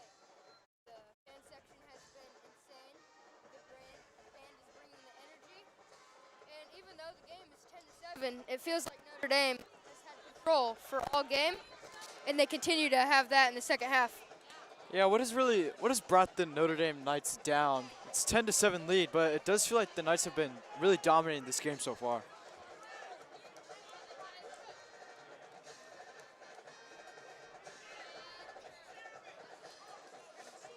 Okay, and as we wait the kickoff to start the second half, Cathedral Phantoms are gonna get the ball to start the second half and get the ball in Aiden Moss's hand. He had a really great first half so far. He had that nice long run and that nice pass. Max, what do you think Aiden Moss is gonna do in the second half? Aiden Moss is going to continue to have to do what he's doing. He's been a great quarterback for Cathedral so far in this game. The line drive kick goes straight out of bounds. Touchback, and Aiden Moss is going to get the ball at his 20-yard line, pardon me. Aiden Moss, no stranger to this Notre Dame field. Javance and him were on the same Ducks team in grade school. And now they have to have a competitive homecoming game against each other on the biggest stage. So it looks like Aiden Moss is going to be accompanied by a running back. We haven't seen a lot of running plays so far in this first half, and I don't anticipate many more either. Brian Crawford in the backfield with Aiden. So here's Aiden Moss motioning out right. Pass complete to number 11, Xavier Jordan. Cuts back to the right side of the field, running it all around. And I don't think you can do that. It looks like he threw the ball after getting passed. I don't recall you're allowed to do that. I don't know what he saw, but staying on the top side of the field might have been the better move. Didn't get a good amount of gain, and there is a flag. Yeah, so there is a flag on the field, and it's almost certainly on Cathedral, and it is. That was a really wonky play. It looks like Xavier Jordan tried to throw it downfield, and then ended up being a fake, and then ended running back to the other side of the field.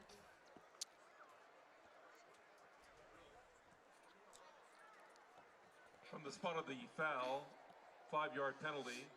So they're going to call it a 5-yard penalty.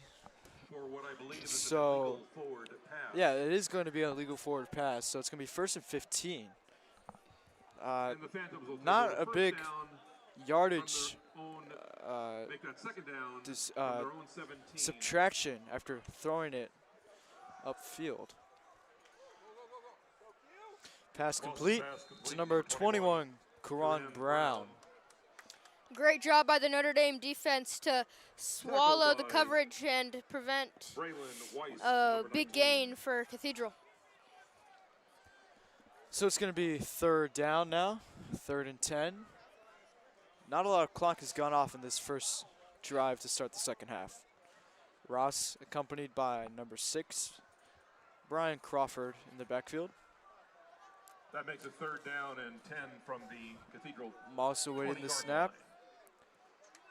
Drops back, looking his options, escapes the pocket, goes up the middle, cuts back in, and gets taken down by number 4, Davis Cooper.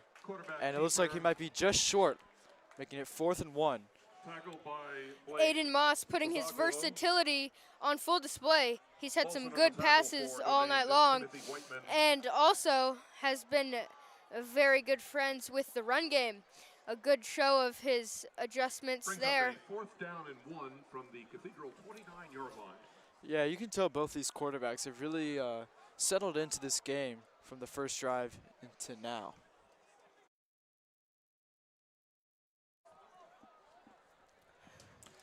So the Phantoms are going to go for it on 4th down, and it looks like they're just going to try and get the Knights to jump off sides, and the Knights are not going to do so.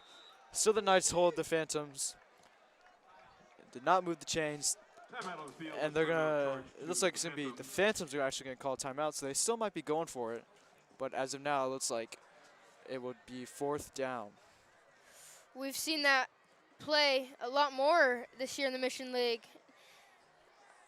And it didn't work out for the Phantoms right there.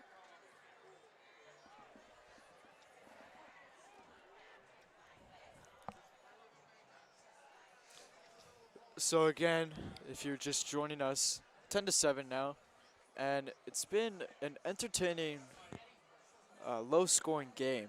Although the score's only 10-7, it hasn't felt like 10-7, and the possession time, Notre Dame is definitely winning the possession time, especially after that second quarter drive that lasted almost the whole quarter.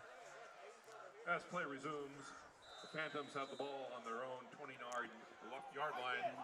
Aiden Moss is not under center. It's going to be a Wildcat play. Directed to number 6, Brian Crawford, gets the first down. Oh, and the ball is actually out. Ian Gandara picks it up, and the Knights have great field position with 10 minutes left. Number 6, Brian Crawford, however, Did not look like that. senior Did not look Ian like McCumber number recovers. 6, Brian Crawford, was The loose ball. still up. It looked like he was The down, Knights will take over but East the refs called it in up. Cathedral territory. So it is a fumble, and Javance Johnson comes onto the field. A lot of Knights in Brian Crawford's way. It results in Ian Gandara getting the ball and First down, Notre Dame. helping his offense First and out. 10 from the 30-yard line.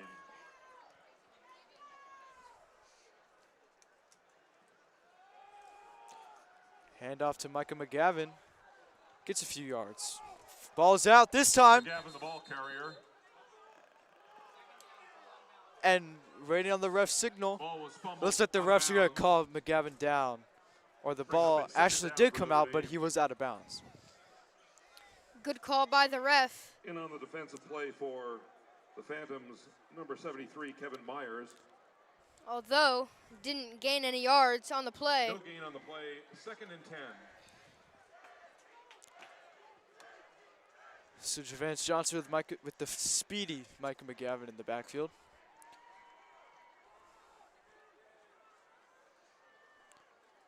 Johnson passes it complete to number 6, Nathaniel James, going for the outside. Johnson Cuts pass in for the complete to number first 6, down. Nathaniel James. Knights are in the red zone. A good use of the pass there. I was a little worried when they went to the run game Making the and tackle didn't for gain the any Phantoms, yards, number 9, but they David learned from the Moore. mistake and get the ball in Number 68, Anthony Lopez. Nathan James' hands for an easy Pass played first up for down another first down for Notre Dame. and getting closer and closer From to Phantom the 13-yard line. end zone. Yeah, so it's going to be first down and 10 on the 13-yard line. Javance Johnson hands off to Micah McGavin, gets to the outside, cuts back inside. Still on his feet, and he's in for the touchdown. Touchdown, Micah McGavin, touchdown, Knights. A great job of continuing to Ball fight carrier through, to the end zone, number and 5. it results in a touchdown for Micah Micah McGavin. Yeah, we've seen that a lot. It Into looks the like 50 extra McGavin, point for Notre Dame. McGavin just doesn't go down, really. Shows his strength as the refs call a penalty. On defense. Looks like it might be a Prior to penalty on the extra point Phantoms. attempt, there is a flag on the play. Dead ball foul. So it's going to be a dead ball foul on Cathedral. And the Knights might want to This was against go for Cathedral. 2. It looks like Coach McNabb is going to elect for the field goal. Try and make it 17-7.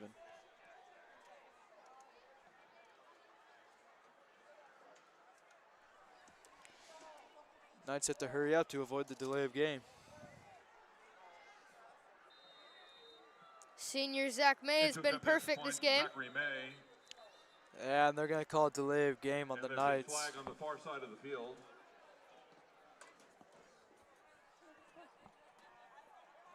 There's actually confusion. It was actually on Cathedral, so now the Knights are going to go for 2 with the great field position. So here comes Javance Johnson to go for two and try and make it 18-7. Notre Dame gets two good Offsides breaks, against Cathedral puts the ball. and now they have a chance to make this an 18-7 game. Down on the 1 yard line. Yeah, they're going to try and look to hand it off. Oh, fumbled snap. Whistle, though. It's like a false start on the Knights, so looks like Zachary May is going to come back out anyway. Against Notre Dame. That was a great play that they had drawn up, giving it to the big Timothy Whiteman. Bringing out the field goal team again. The penalties have been a big problem for the Knights all season. Snapping the ball, number 21, Joseph. Tonight, they haven't affected them that much, Zachary May into attempt but that was just an example of it. The snap, the hold, kick is up, and it is good. 17-7 with 9 minutes left in the third quarter.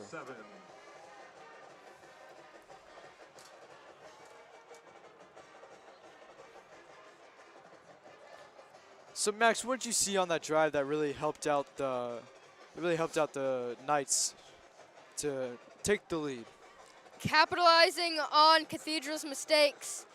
All season long, they have not been able to do that, and the Alamany, Orange Lutheran, they would all get flags, and it would be beneficial for Notre Dame, but they wouldn't take advantage of it. Tonight, they're showing the opposite of that, and that's why they're up 17-7 right now.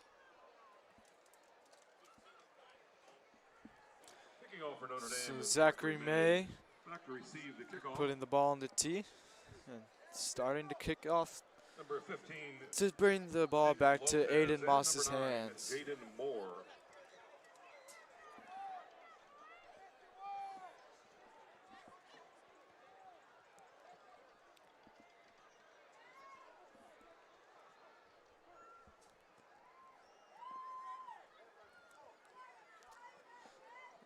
The ref is still holding the ball.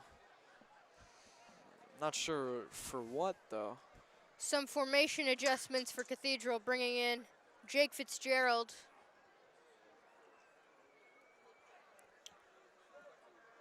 So the ball is on the tee now. Zachary May to kick off.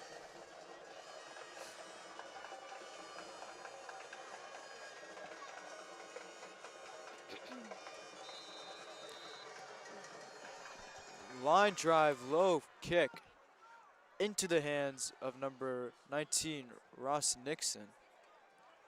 May's kick He taken on the doesn't go 3-yard very line. far, so the ball is going to be Brought out placed by at number their own 15-yard 15, line. Jacob Lopez. That was actually number 15, Jacob Lopez, on the return. It kind of looked like a squid kick there. Stopped We've on the play seen by number 14, Zach May Ethan Fullerton. getting some good bombs off of it, but this one wasn't his best. I don't know if that was intentional or not. But either way, Cathedral right around the 20-yard line. Cathedral will have the ball in their own territory. 1st and 10 from the 19-yard line. So Aiden Moss back.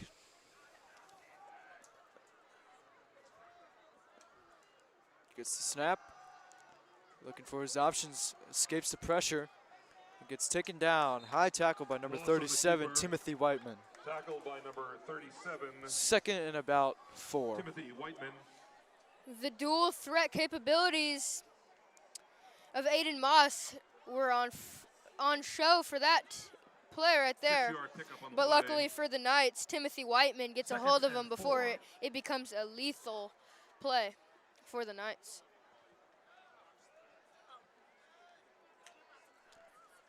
Moss looking for his options. Finds the man. That's number 15, Jacob Lopez, but it is incomplete. Unable to hold on. Great coverage by number 3, Chauncey Anderson. Defending on the play for Notre Dame was The number defense has 24, looked Troy Lippman. its best tonight. All season long. Really taking advantage Bring up a of third down for the Phantoms from their own of 25-yard the line. advantage.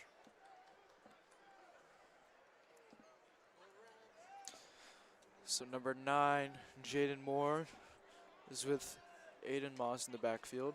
Moss drops back, dumps it off to Jaden Moore quickly, but he's quickly stopped by number 4, Davis Cooper. And it looks like it's going to be a loss of about 3, 4th down. Pass complete to number 9, Jaden Moore. Great job of the Notre Dame line to be able to pressure Aiden Moss and have him resort to a short pass just to prevent a sack.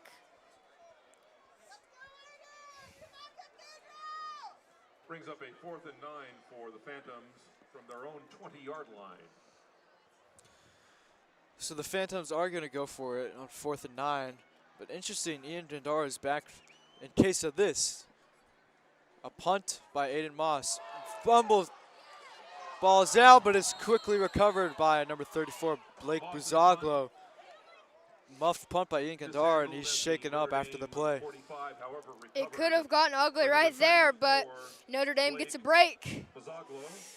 Gonna have the ball on the 47-yard line. From their own 45-yard line, 1st and 10. So 1st and 10 now. Looks like Wyatt Becker's going to be the quarterback for these few plays, maybe the whole drive. McGavin and Dragomir in the backfield. And it's going to go to Dragomir up the middle. Goes nowhere, and he's stuffed by number 73, Kevin Myers. Similar to run to the play before the touchdown drive where Javance threw it to Nathaniel James. The play before that, it was a similar run like that, but to Micah McGavin. Same formation for Becker.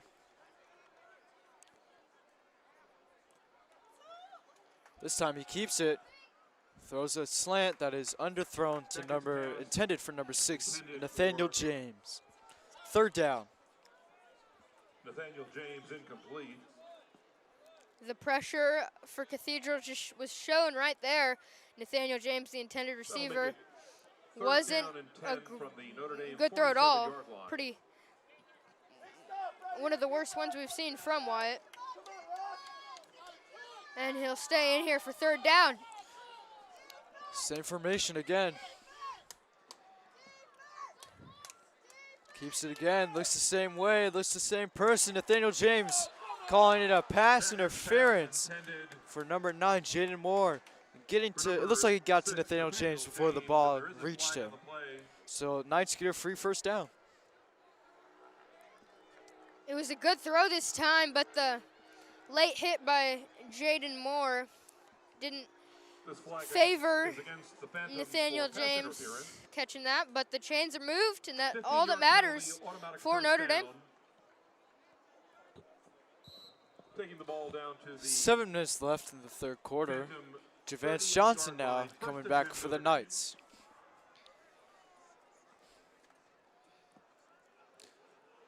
Brennan Dragomir is going to stay with Javance Johnson.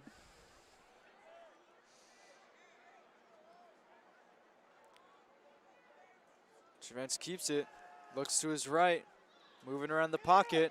Flag on the play, escapes the pressure, throws it, almost intercepted. Looks like number 5, Jake Fitzgerald, almost got an interception. Free play if it's a flag on the Cathedral. Oh, but it's on the Knights. Probably a holding call. Yep, it's going to be a holding call. 10-yard penalty, so it's going to be 1st down and 20 now. Replay the down. That could have been dangerous for the Knights. Cathedral had an interception in their hands, but it was bobbled. And repeat 1st down, 1st and 20. So with Dragomir in the backfield, it's Javance Johnson on the repeat of 1st and 20. Handoff to Dragomir. Dragomir goes up the middle, finds a lane, cuts the outside. Nice gain for 18 yards. 2nd and 2 now. Great run. Javance and Dragomir have loved the shotgun run. A great way to get rid of the extra yards from the Down penalty to on the the previous Phantoms, play, and now it's 32-yard second line. down and First and 4. 10 Notre Dame. Great Make that run, second making and this 4 drive on the 32. a lot easier to move the chains now. So they're going to keep Dragomir in the backfield.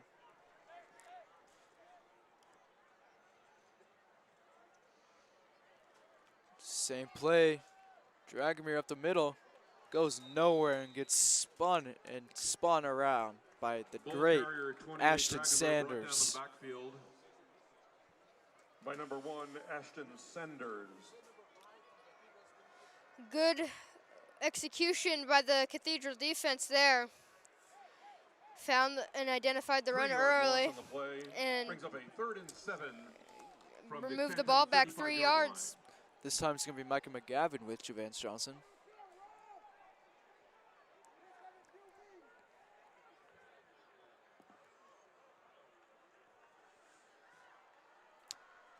Johnson keeps it. Slant in the middle. Completed to George Chumo for the first down. Number 9. Great execution of the third down play for Tackled by George number Chumo and 21, Javance. Corinne Brown. You don't need to throw it too much Pass play brings up a first for this down Notre Dame offense, but when you do, you have to make sure it's a From the good throw. Cathedral 26-yard Perfect line. execution from the Notre Dame Knights. So great job starting with the Brennan Dragomir run to the nice pass completed to George Chumo.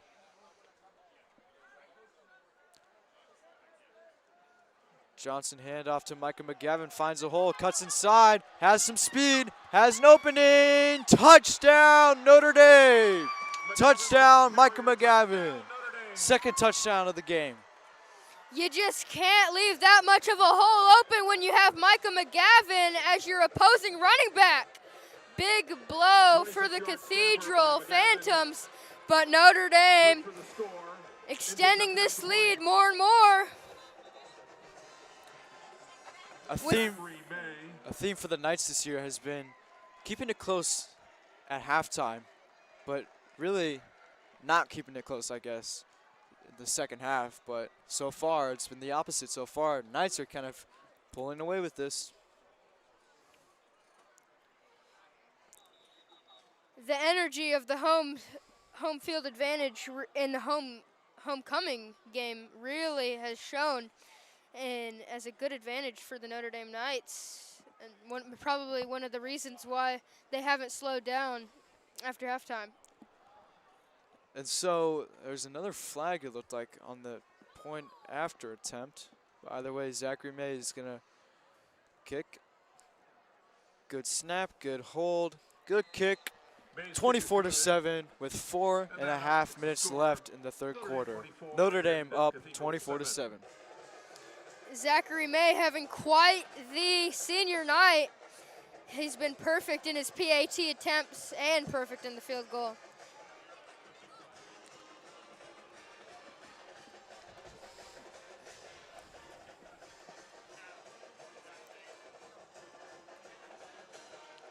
And again, if you missed our halftime show, you missed some pretty fun fireworks, and you also missed Dia Tardino being crowned homecoming queen for this year's homecoming court. So congratulations to her. And you've also missed a pretty great game so far by the Knights. Although there have been a lot of flags, it's still been a great contest so far. Taking off for Notre Dame is number 90, Zachary May. Back to receive for Cathedral number Kick is up, number 5. and it is quickly into the end zone for the touchback.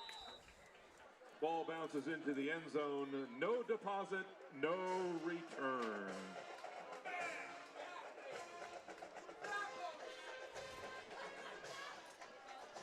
So it's going to be Aiden Moss coming back out for Cathedral.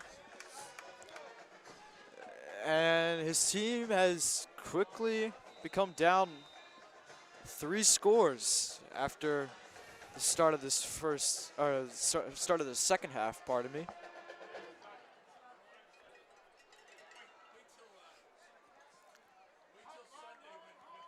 And Cathedral starts this drive on their own 20-yard line. 1st and 10.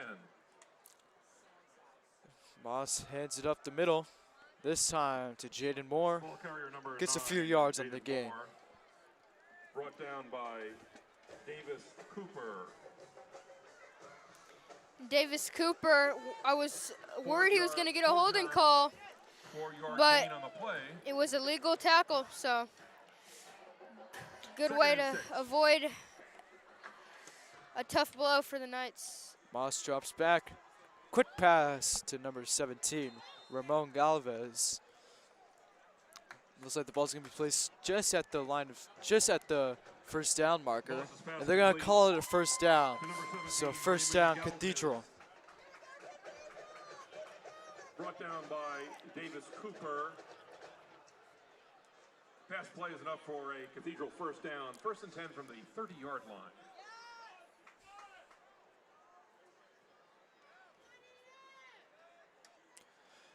Moss drops back again. Finds number 17, Ramon Galvez again. He breaks some tackles, and he gets some extended yards after the catch. Ball is going to be placed at about the 36-yard line for the Cathedral. First down. Davis Cooper gave him too much room, resulted in the big gain for the Phantoms. Tackle on the play by number 18. The Phantoms are going with some tempo, already ready to snap the ball for this first down. Hand off. Ooh, hand off to number 9, Jaden First down Moore. play by the Phantom. Hit came a little late by Ian Gandara to the head, but they're not calling it. A lot of credit Almost immediately by number 11, to Ian, this D-line for the Knights. Normally they have 33, not Patrick brought Razor. this type of energy into the second half, but tonight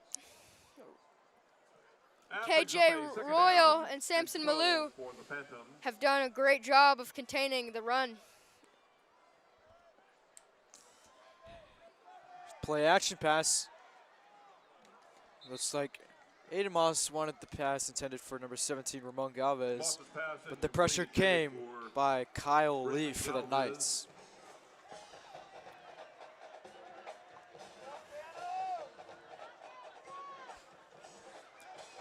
Two and a half minutes left in the third quarter. That incompletion brings up a 3rd down for Cathedral. 3rd down and 12. 3rd and 12 now after that long pass. Moss drops back. Pressure coming in. Pass complete to number 19, Ross Nixon. Breaks the tackle, still on his feet. And he's gonna call him. Number 19. They're gonna call it a first down. Davis Another- Cooper, number 4, came in with that pressure. Another blown coverage from the secondary. Ross Nixon, not someone you want to leave open like that. Cathedral keeps Pass play moving enough to on bring this up another drive. Cathedral first down Still a lot of game left. from the Notre Dame 24-yard line. Yeah, this game is not over yet.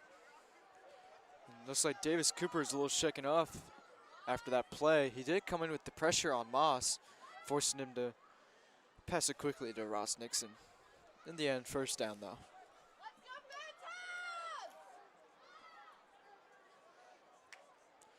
Handoff up the middle. This time to number 6, Brian Crawford. Gets maybe a yard on the play. Tackled by Blake Bazaglo. Short gain on the play brings up a 2nd down and 2 from the Notre Dame 22-yard line. Let's go offense!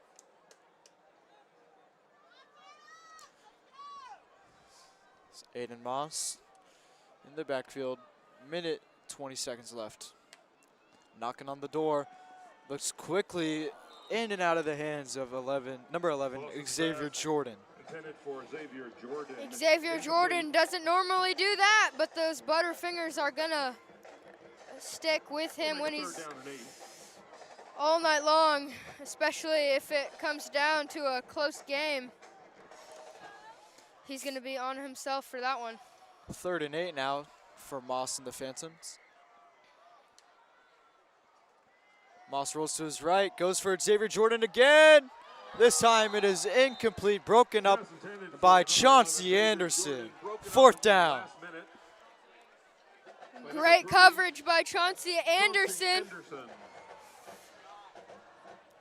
Really contested Xavier Jordan, and he's been doing it all night. That's why you haven't heard Xavier Jordan's name a lot. Normally he's Aiden Moss's #1 target.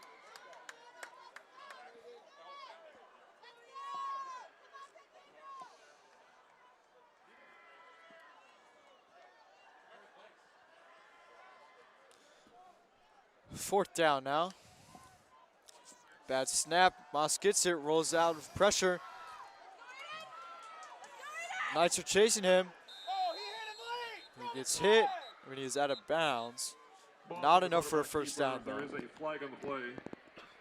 Cathedral being very aggressive, going for it on 4th down. Is a flag on the play. Ball was driven out of bounds Happened. by number 37, Timothy Whiteman. They're going to Oh, be and- calling a holding on the Phantoms. Looks like it was called on number This is 65. a holding call against Cathedral, Bringing the ball back. which will be declined by the Knights. And the Knights as are going they to take decline over it, which means it's going to be first down for the Knights. on downs. And the ball will be spotted Tough at the break Notre for Dame 17-yard Cathedral. line.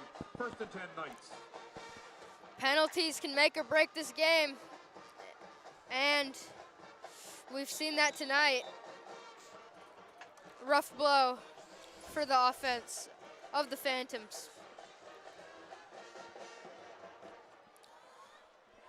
So with Micah McGavin, it's Javance Johnson ready to get some points after his defense really stood their ground.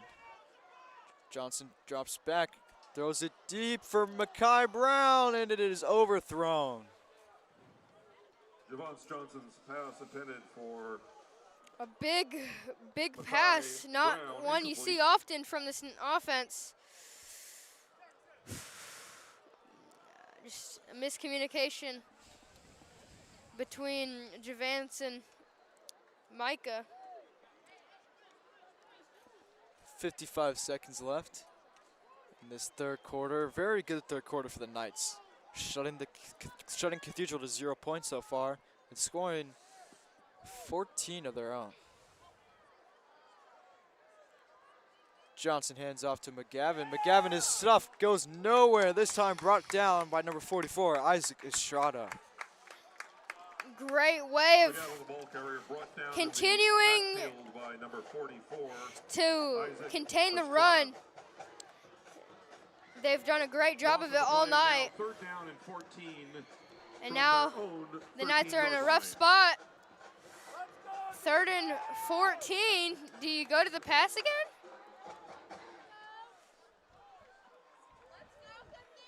20 seconds left. Looks like the Knights are going to get a playoff to end the third quarter.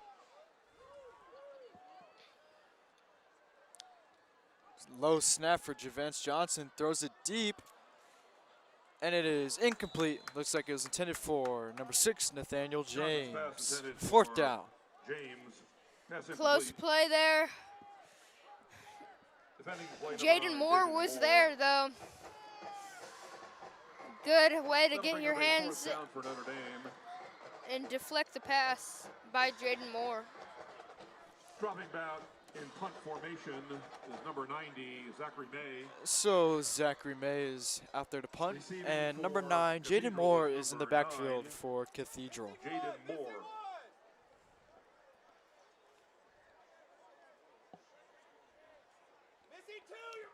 Good snap. Punt almost blocked. And number 14, Robert Cabellos, ran into Zachary May. Will they call it running into the kicker or roughing the kicker? Could be a And first that's the end down. of the third quarter of And it play. is the end of the third quarter, so we'll find out the start of the fourth quarter. 24-7, Knights with the lead.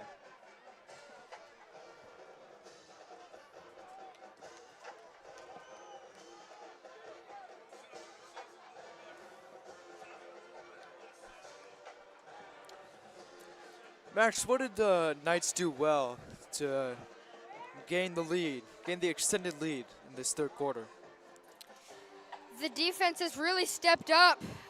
We haven't seen this often this season. one of the reasons why this season has just not been ideal, quite the opposite for Notre Dame. But tonight, and specifically in the second half, they have really not slowed down and keep bringing that aggression. Yeah, this is a battle of the 1-8 teams. Both these teams are 1-8 in the season, and they're really trying to finish the season off with a victory. We ended the third quarter with a punt, but it was a roughing the kicker call, so the offense will come back out. Zach May, after the roughing the kicker, was limping off, but Coach McNabb found him and walked him to the sidelines. So with the roughing the kicker, it's going to be first down on the 28-yard line for the Knights. Roughing the kicker, bringing the ball out to the Notre Dame 27-yard line, where the Knights will have it first and 10. And it looks like Notre Dame's going to call a timeout. Coach McNabb is not happy that his players are confused on what the play call is. Notre Dame.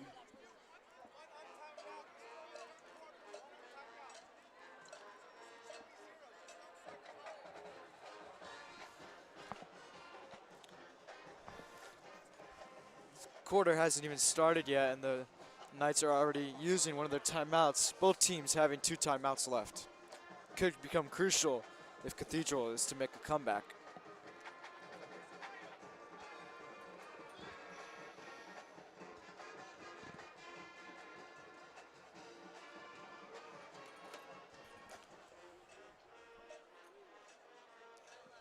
Ladies and gentlemen, since there was a penalty on the final play of the third quarter. Oh, and because of the roughing the kicker for the final play of the third quarter, it's actually going to be this is actually going to be an untimed down to finish the third quarter. Javance keeps it, fakes the option to the right, has some opening, one man to beat, stiff arms him. Wow, what a stiff arm on number 21, Coron Brown. So now it is the start of the fourth quarter. Knights have the first down with some great field position. Javance showing some great athleticism on that no-time play with the stiff arm and with the way of scrambling and staying on your feet. Just great athleticism. And the college scouts definitely love that out of Javance.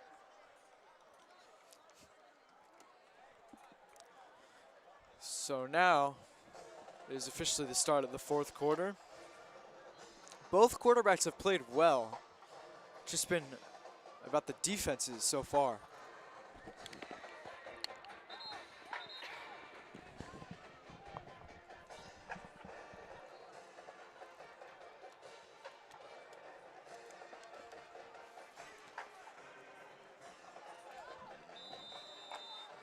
So here comes Javance Johnson with Micah McGavin again.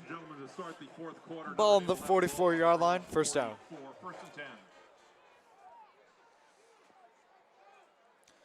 Javance keeps it, drops back, pressure coming, escapes the pressure, throws it, and completed to number 23, Antonio Merlos. Isaac Estrada for Cathedral coming in hot to Javance. Luckily, he was able to find the receiver and think fast. Antonio Merlos, the receiver, and a great play by Javance. They're going to call first down on the play.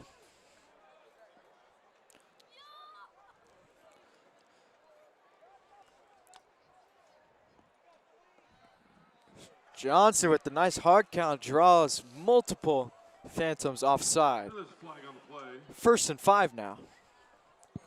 The offsides against Cathedral, 5-yard walk-off. Sadly for Trey Ned and this Notre Dame team, Trey Ned has crutches on the sideline and hasn't played a snap all game. A rough blow for Notre Dame. And for Trey Ned not being able to play in his final game as a regular season night. Another hard count, another offside. Move the chains. And talking about Trey and Ned, Penalty on the play. he's a senior. The Knights have almost 27 seniors on this team.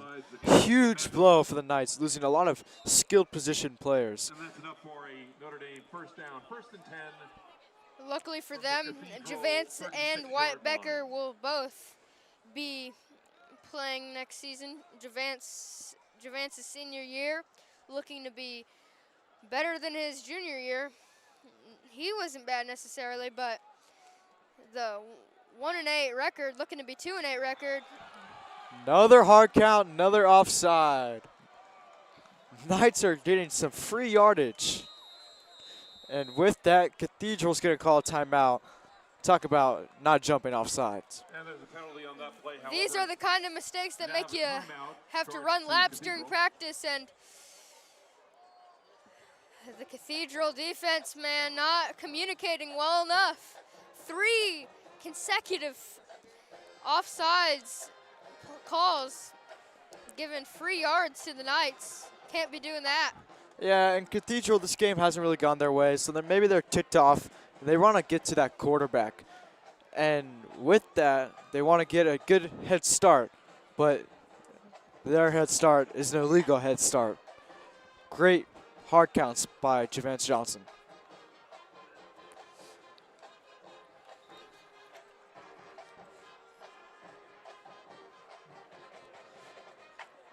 So the Cathedral defense is coming back onto the field, hoping to not make it 4 in a row. 1st down and 5, Notre Dame as play resumes.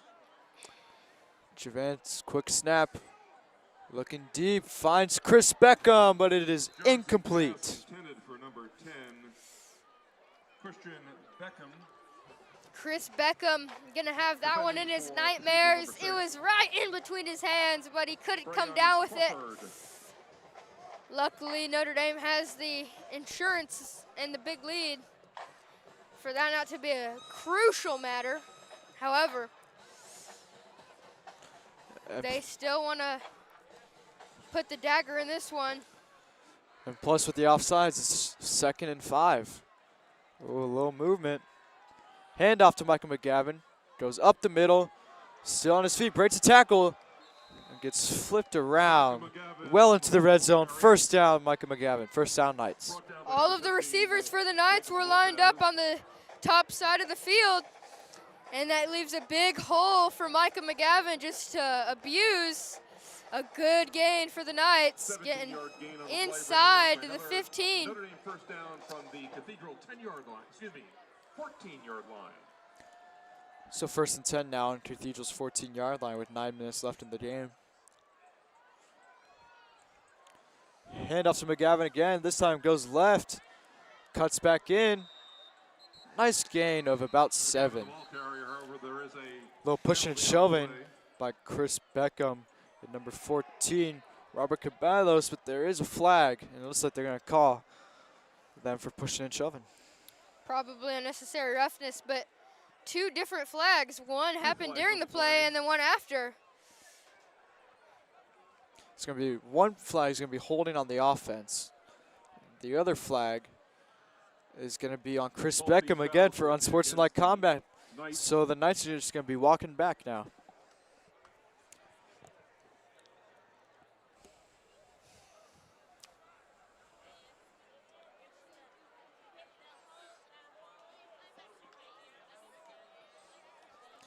First penalty is a And so it is going to be 1st down. and tacked on a 15-yard penalty. But there's going to be a 5-yard penalty for holding and a 15-yard penalty for unsportsmanlike conduct. Wow. So it's going to be 1st and 35 now. They were inside the 15, now they're inside the 40. Not quite what they imagined. But here we are, 1st and 35, long way to go. See what happens. Javance drops back, pressure coming, and he is swallowed up and sacked by number 88, or pardon me, number 68, Anthony Lopez de Santa Ana.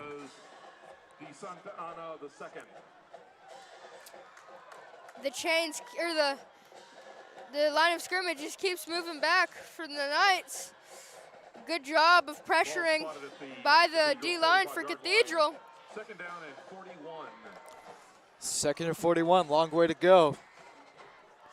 What was a great drive got brought back because of 2 penalties on 1 play. Let's go,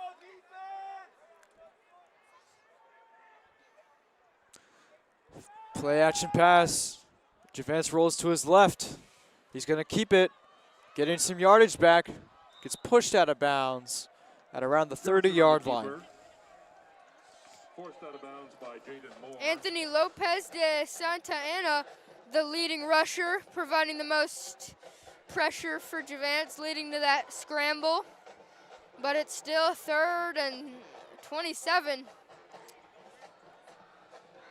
I really want a long pass here for the Knights. Speaking of long, it is 3rd and long. 3rd and 28 to be exact. And so, with that, Mike McGavin's going to be with Javance Johnson in the backfield. Low snap. Javance drops back. Going deep. Has Nathaniel Jones in the end zone for a touchdown. 1st and 40 is nothing for the Knights. It is 30-7 now for the Knights.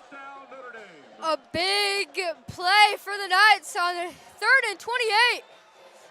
Micah McGavin stayed in the backfield and provided a lot of pressure to the D-line, getting some good blocks, giving Javance a lot of time and finding Nathaniel Jones. And a late flag. And the touchdown stands. There is a flag on the field. Touchdown stands. Personnel foul Cathedral after the play. Correction, personal foul. It's actually going to be personal foul on the Knights, but that is after the play, so the touchdown will stand, but it's just going to make it for a long point after attempt for Zachary May. He was limping the last time we saw him coming out of off the field. In his biggest kick tonight.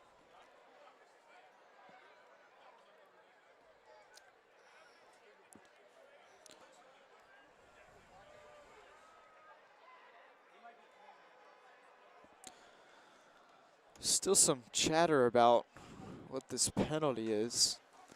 But going back to that touchdown pass, that was a great throw. Able to find the hole in the secondary and get Nathaniel James for the touchdown score. So this is going to be a 35-yard point after attempt for Zachary May. Longer than an NFL point after attempt.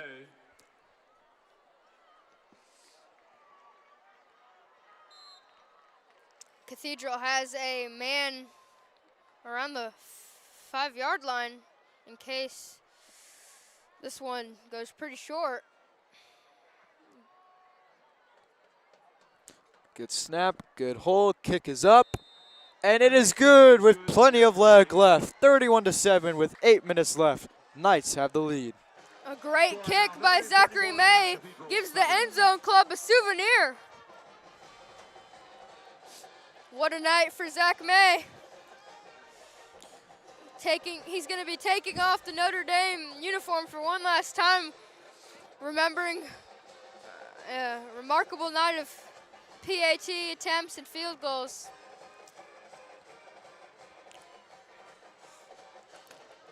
And so, speaking of Zachary May, he's going to come back out to kick off for the Phantoms.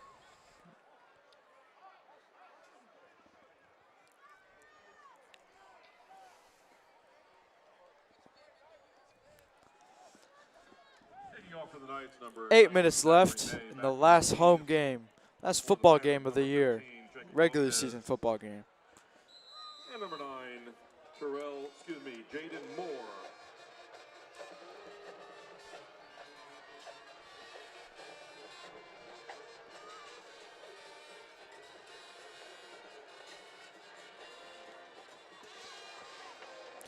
Kick is up and giving number 15, Jacob Lopez, a chance to return. He cuts to the inside, still on his feet, cuts back outside, flag on the play, gets stuffed at the 24-yard line. Another flag, this time Looks like the ref was pointing at number 14, Robert Caballos. 2 flags on the play. They may both be on Cathedral, bringing this return very far back.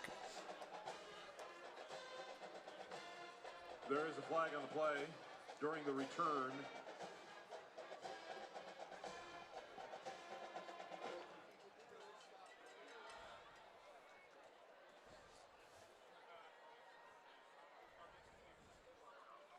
Correction, this is a dead ball foul, personal foul, 15 yards. So 15 yards subtracted from that return. So the ball's going to be placed at about the 10-yard line. 7-yard line where the Phantoms will take over 1st and 10. 93 yards. The Cathedral offense is going to have to traverse in order to get a touchdown. Cut this lead a little less. Moss in the backfield. Drops back, sees no one, uses his legs, running around, still on his feet. He trucks a man. Looks like he got number 15, Eric Hoffmeister. There are flags on the play, though. In on the tackle, number 15, Eric Hoffmeister. Another scramble in this game. Javance and Aiden Moss have had their fair share There is a flag on this play. of improvising.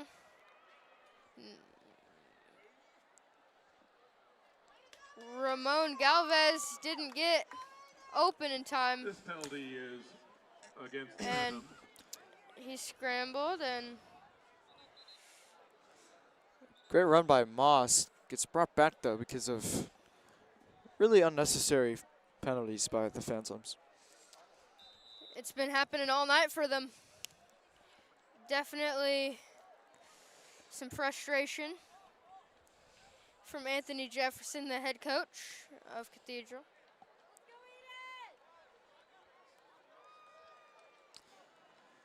Moss drops back again. Bobbled pass by number 3, Kevin Sanchez, still on his feet, and it's a first down. Bringing the ball out to about the 27-yard line. Brought down by Jonas. Wasn't so sure how that play was going to end with the bobble, but Kevin Sanchez makes a play and gets a first down.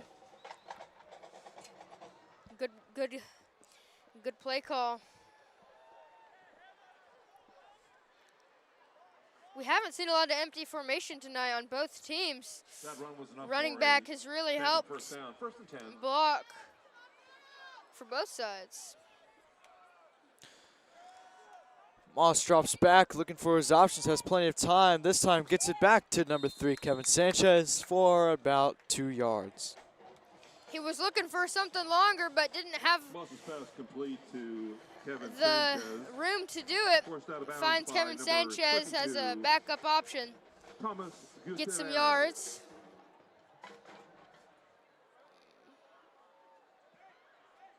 Four-yard gain on the play brings up a second This is down going to be a and 6 4-yard from the gain. Cathedral 2nd and 31. 6.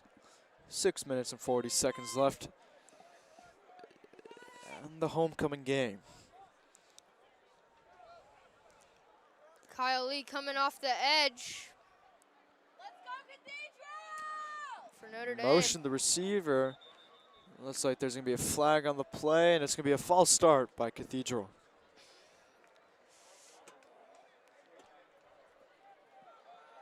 This penalty will be a false start on the Phantoms. Let's go, offense, focus! Let's score! 5-yard penalty takes the ball back to the 26-yard line. 2nd and 11. If you haven't been able to see either of the games for both teams this season, just take Cathedral and look at what they've been doing all game. Moss drops back, finds a man. That's number 19, Moss's pass Ross complete. Nixon for the first down. The number 19, Ross Nixon. Brought down by Gabriel. And if you notice, the Knights are bringing a lot of their second string players. Not a single starter is out there for the Knights. And the Knights feel like they have this game on ice. Completion was good for a first down for Cathedral. 1st and 10 from the 43.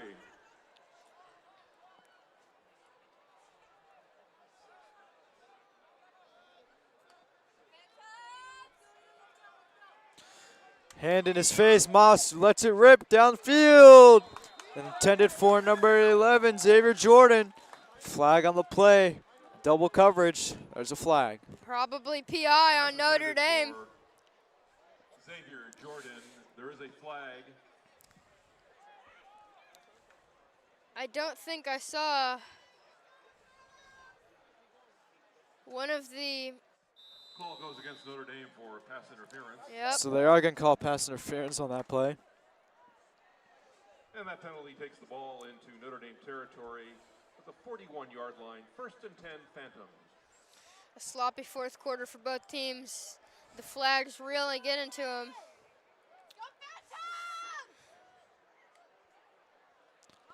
Moss drops back. Finds a man in number 9, Jaden Moore. Cuts inside, still on his feet, and is brought down. Brought down by number 41, Brandon Bryant. Angel Oliva Jr. bringing the pressure the last two plays. Aiden Moss has had to think fast, and he's been doing pretty good of working with not a lot of time as the chains have been moving.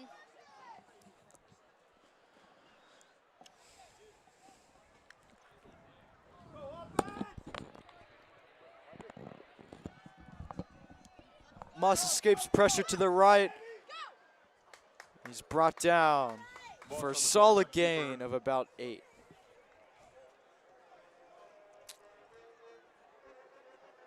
Tackled by number 24, Troy Litwin. Troy Litwin on the stop.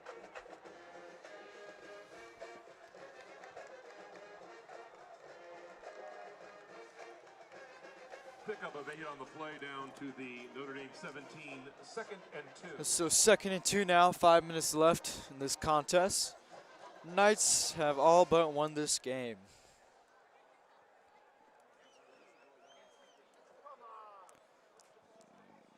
The ball is, bring the ball back for some reason. Not sure. This penalty will be marched off against Cathedral. So Cathedral called with another penalty.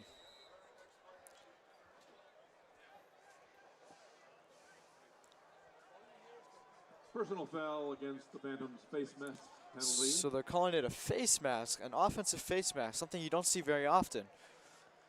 Repeat first down, 1st and 20. We did see that last night on Thursday Night Football. DeAndre Hopkins, my fantasy receiver, getting called back for an offensive face mask. And more importantly, Moss throws it down the field off the hands of number 15, Jacob Lopez. Aiden Moss has looked very good tonight, very polished, but his receivers not so much. Jacob Lopez with a drop. That incompletion will bring up a 2nd and 22. So 2nd and 22 now.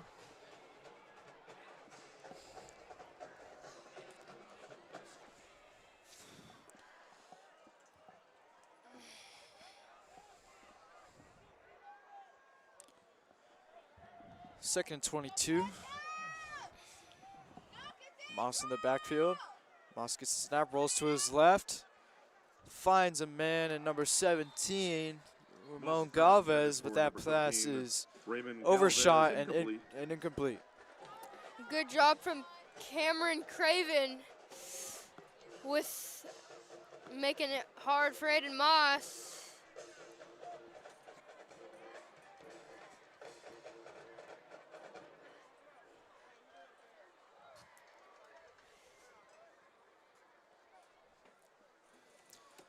Third down now.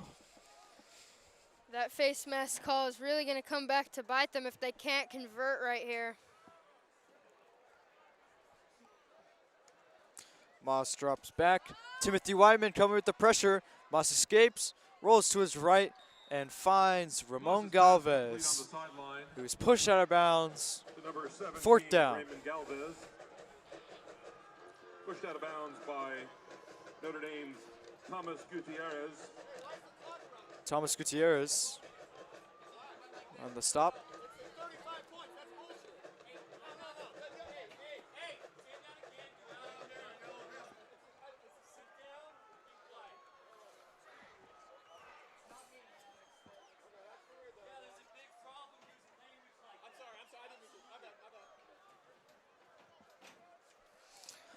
So Moss on 4th and 10 now. Drops back, looking for his option, going for the end zone, intended for Xavier Jordan. Looks like they're going to call PI on number 13, Luca Myers. Pass intended in the end zone for number 11, Xavier Jordan. There is Phantoms a flag on the play. have been going for it a lot all game. This time it works out for them with a PI call. Yeah, that was a 50-50 ball that Luca Myers kind of used for some leverage to stop Xavier Jordan, who's had a pretty good game so far, having the lone touchdown.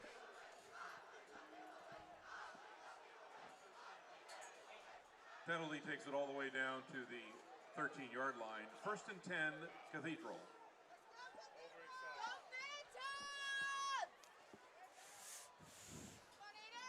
Moss rolls to his left, finds a man in number 3, Kevin Pass complete on the Sanchez. sidelines to Kevin Sanchez. Tackled by Christian Beckman. Also in on the play was number 35, Christopher Champion.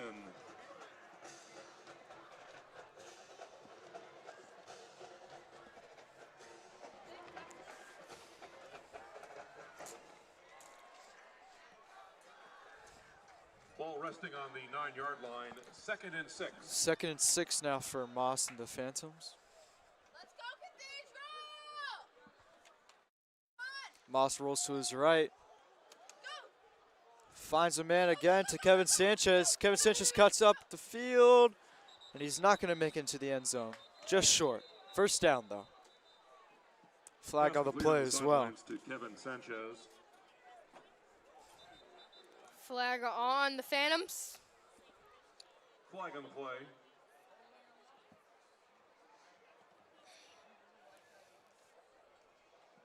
This will be a holding call against Cathedral. 10-yard penalty brings the ball back to the Notre Dame 25-yard line. So this penalty is going to bring the ball back very far. Cathedral's on the 25-yard line now. They were on the 5-yard line. Now they're on the 25-yard line. Moss drops back. Timothy White on the pressure. Intended for Most Jacob pass Lopez, intended but for it was Jacob Lopez. not Incomplete. accurate. 3rd down. Timothy Whiteman, even though it's looking pretty good for the Notre Dame Knights, he has still been pressuring, even though there's still 2 minutes and 20 seconds left.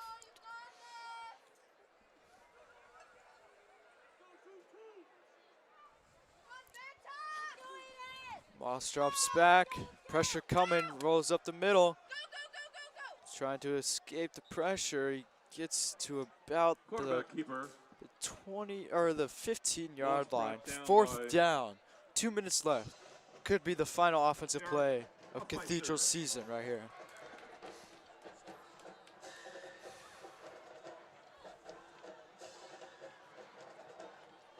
That'll make it 4th down and 12. So from the 4th Notre and Dame 12 now. 15-yard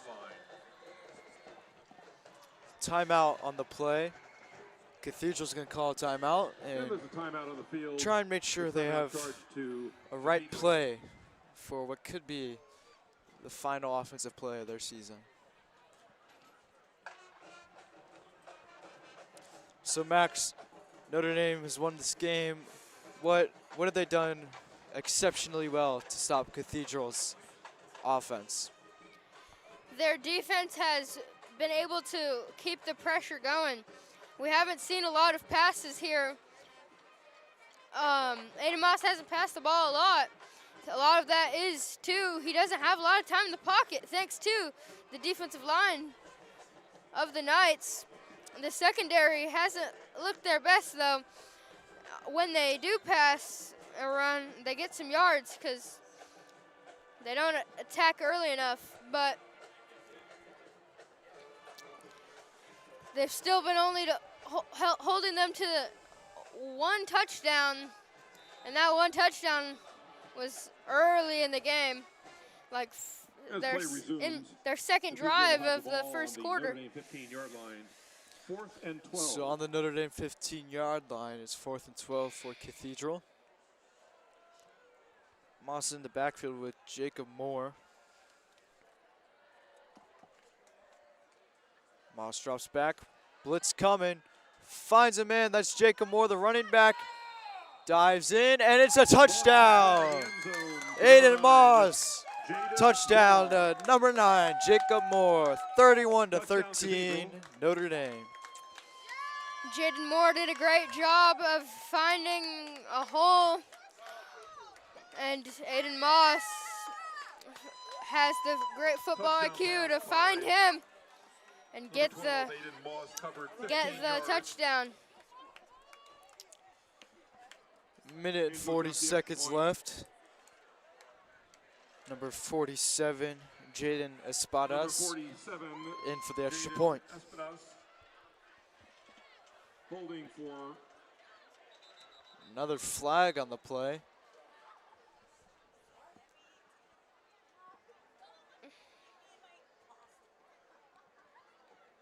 Looks like Cathedral may have too many men. And they do, so they're gonna bring the ball back, making it a 25-yard extra point. penalty will bring the ball back. Too many men on the field for Cathedral. Ball will be spotted at the Notre Dame 15-yard line. Holding for the Phantoms, Jacob Lopez. Snap is good. Kick is up. And it is no good. There is a flag on the. There's a flag, however.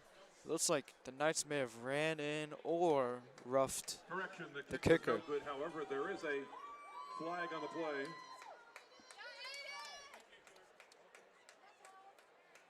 This penalty will be against Notre Dame for roughing the kicker.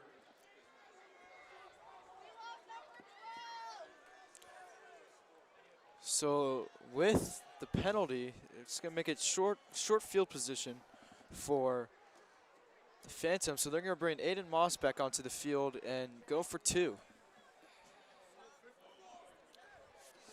What is there to lose at this point? Yeah, not much.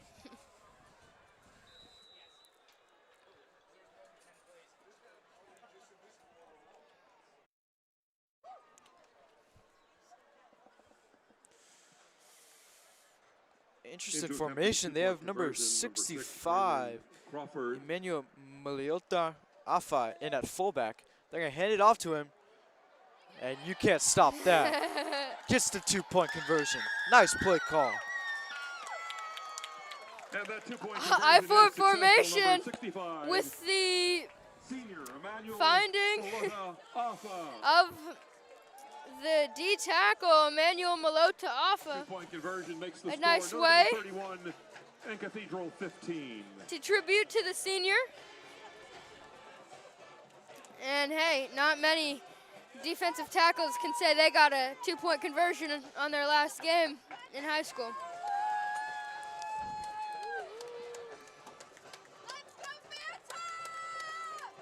That was a really fun play call. What is likely the last play of their season. A very fun way to go out, in my opinion.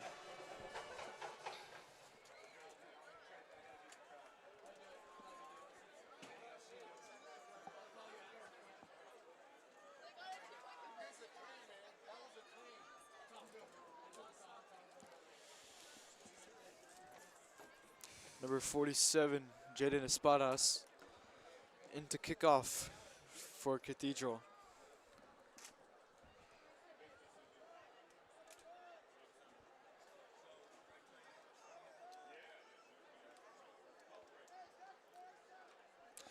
Knights are anticipating an onside kick. So they brought out some guys to make Cathedral not recover. Kicking off for the Phantoms, number 47, Jaden Espadas. So here comes the Zachary onside May kick. for Notre Dame is number 5, McGavin. There's a flag on the play. Most likely an offsides by Cathedral.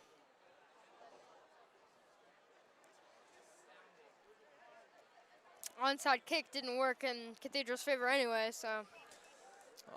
Offside On the kick. attempted onside kick, Cathedral was offsides.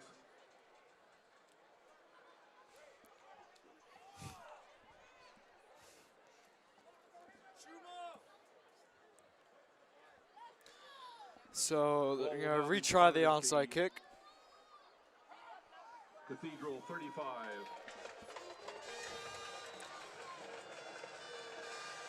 Nice kick. A lot of bounce. Dragomir recovers. And that is it. Oh, we got a little scuffle going on. Dragomir.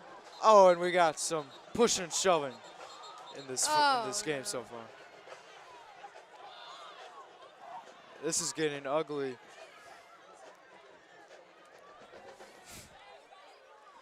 Yeah, not used to seeing that. Good thing by the Knights keeping their guys on their sidelines, or this could have gotten ugly.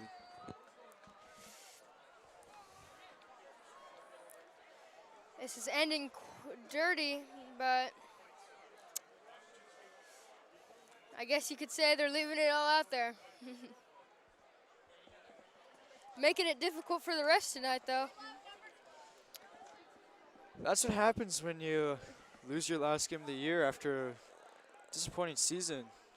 The angers and the emotions really come out.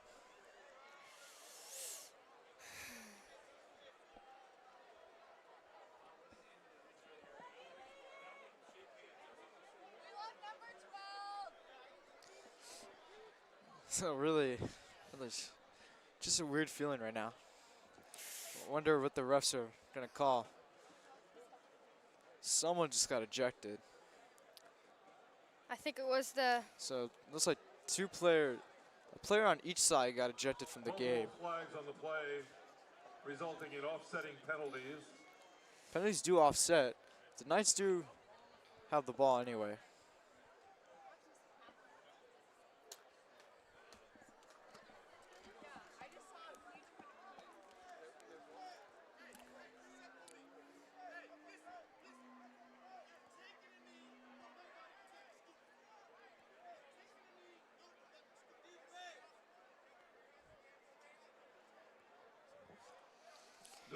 So Notre Dame's gonna take a knee. The Cathedral coach had to tell his team that, just to remind them that they're gonna take a knee. So don't do anything stupid, is what he said, and I quote. No timeouts for Cathedral. Just make this easy for both sides. Especially after that brawl at the end.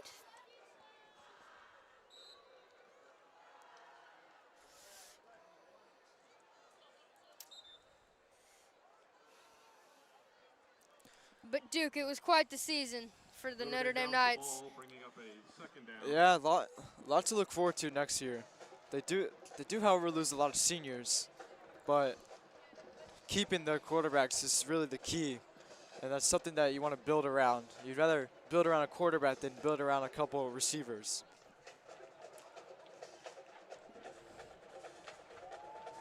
Clock is running down here, under a minute. Knights will probably have to do another knee. Not only are the quarterbacks staying, but also luckily for them, Dragomir and McGavin are both juniors, so they'll have one more season left in the Notre Dame uniforms. They've played big roles this season, but there are still a lot of questions left to be answered for the future Notre Dame Knights of 2022. One last knee, and that has done it. And Notre Dame takes 31 to another knee. 35, the Knights win. And this was our last broadcast of the fall, last broadcast of the football year. We thank you so much for watching, and we want to give a special shout out to the people who make this show go on, Mr. Tupas, Ms. Harkins, and Mr. Moss for keeping this club alive. For Duke Rude, Matt Stromer, and Michael Temkin, we thank you for watching, and so long. Knights win 31 to 15. Please drive home safely and have a pleasant good evening.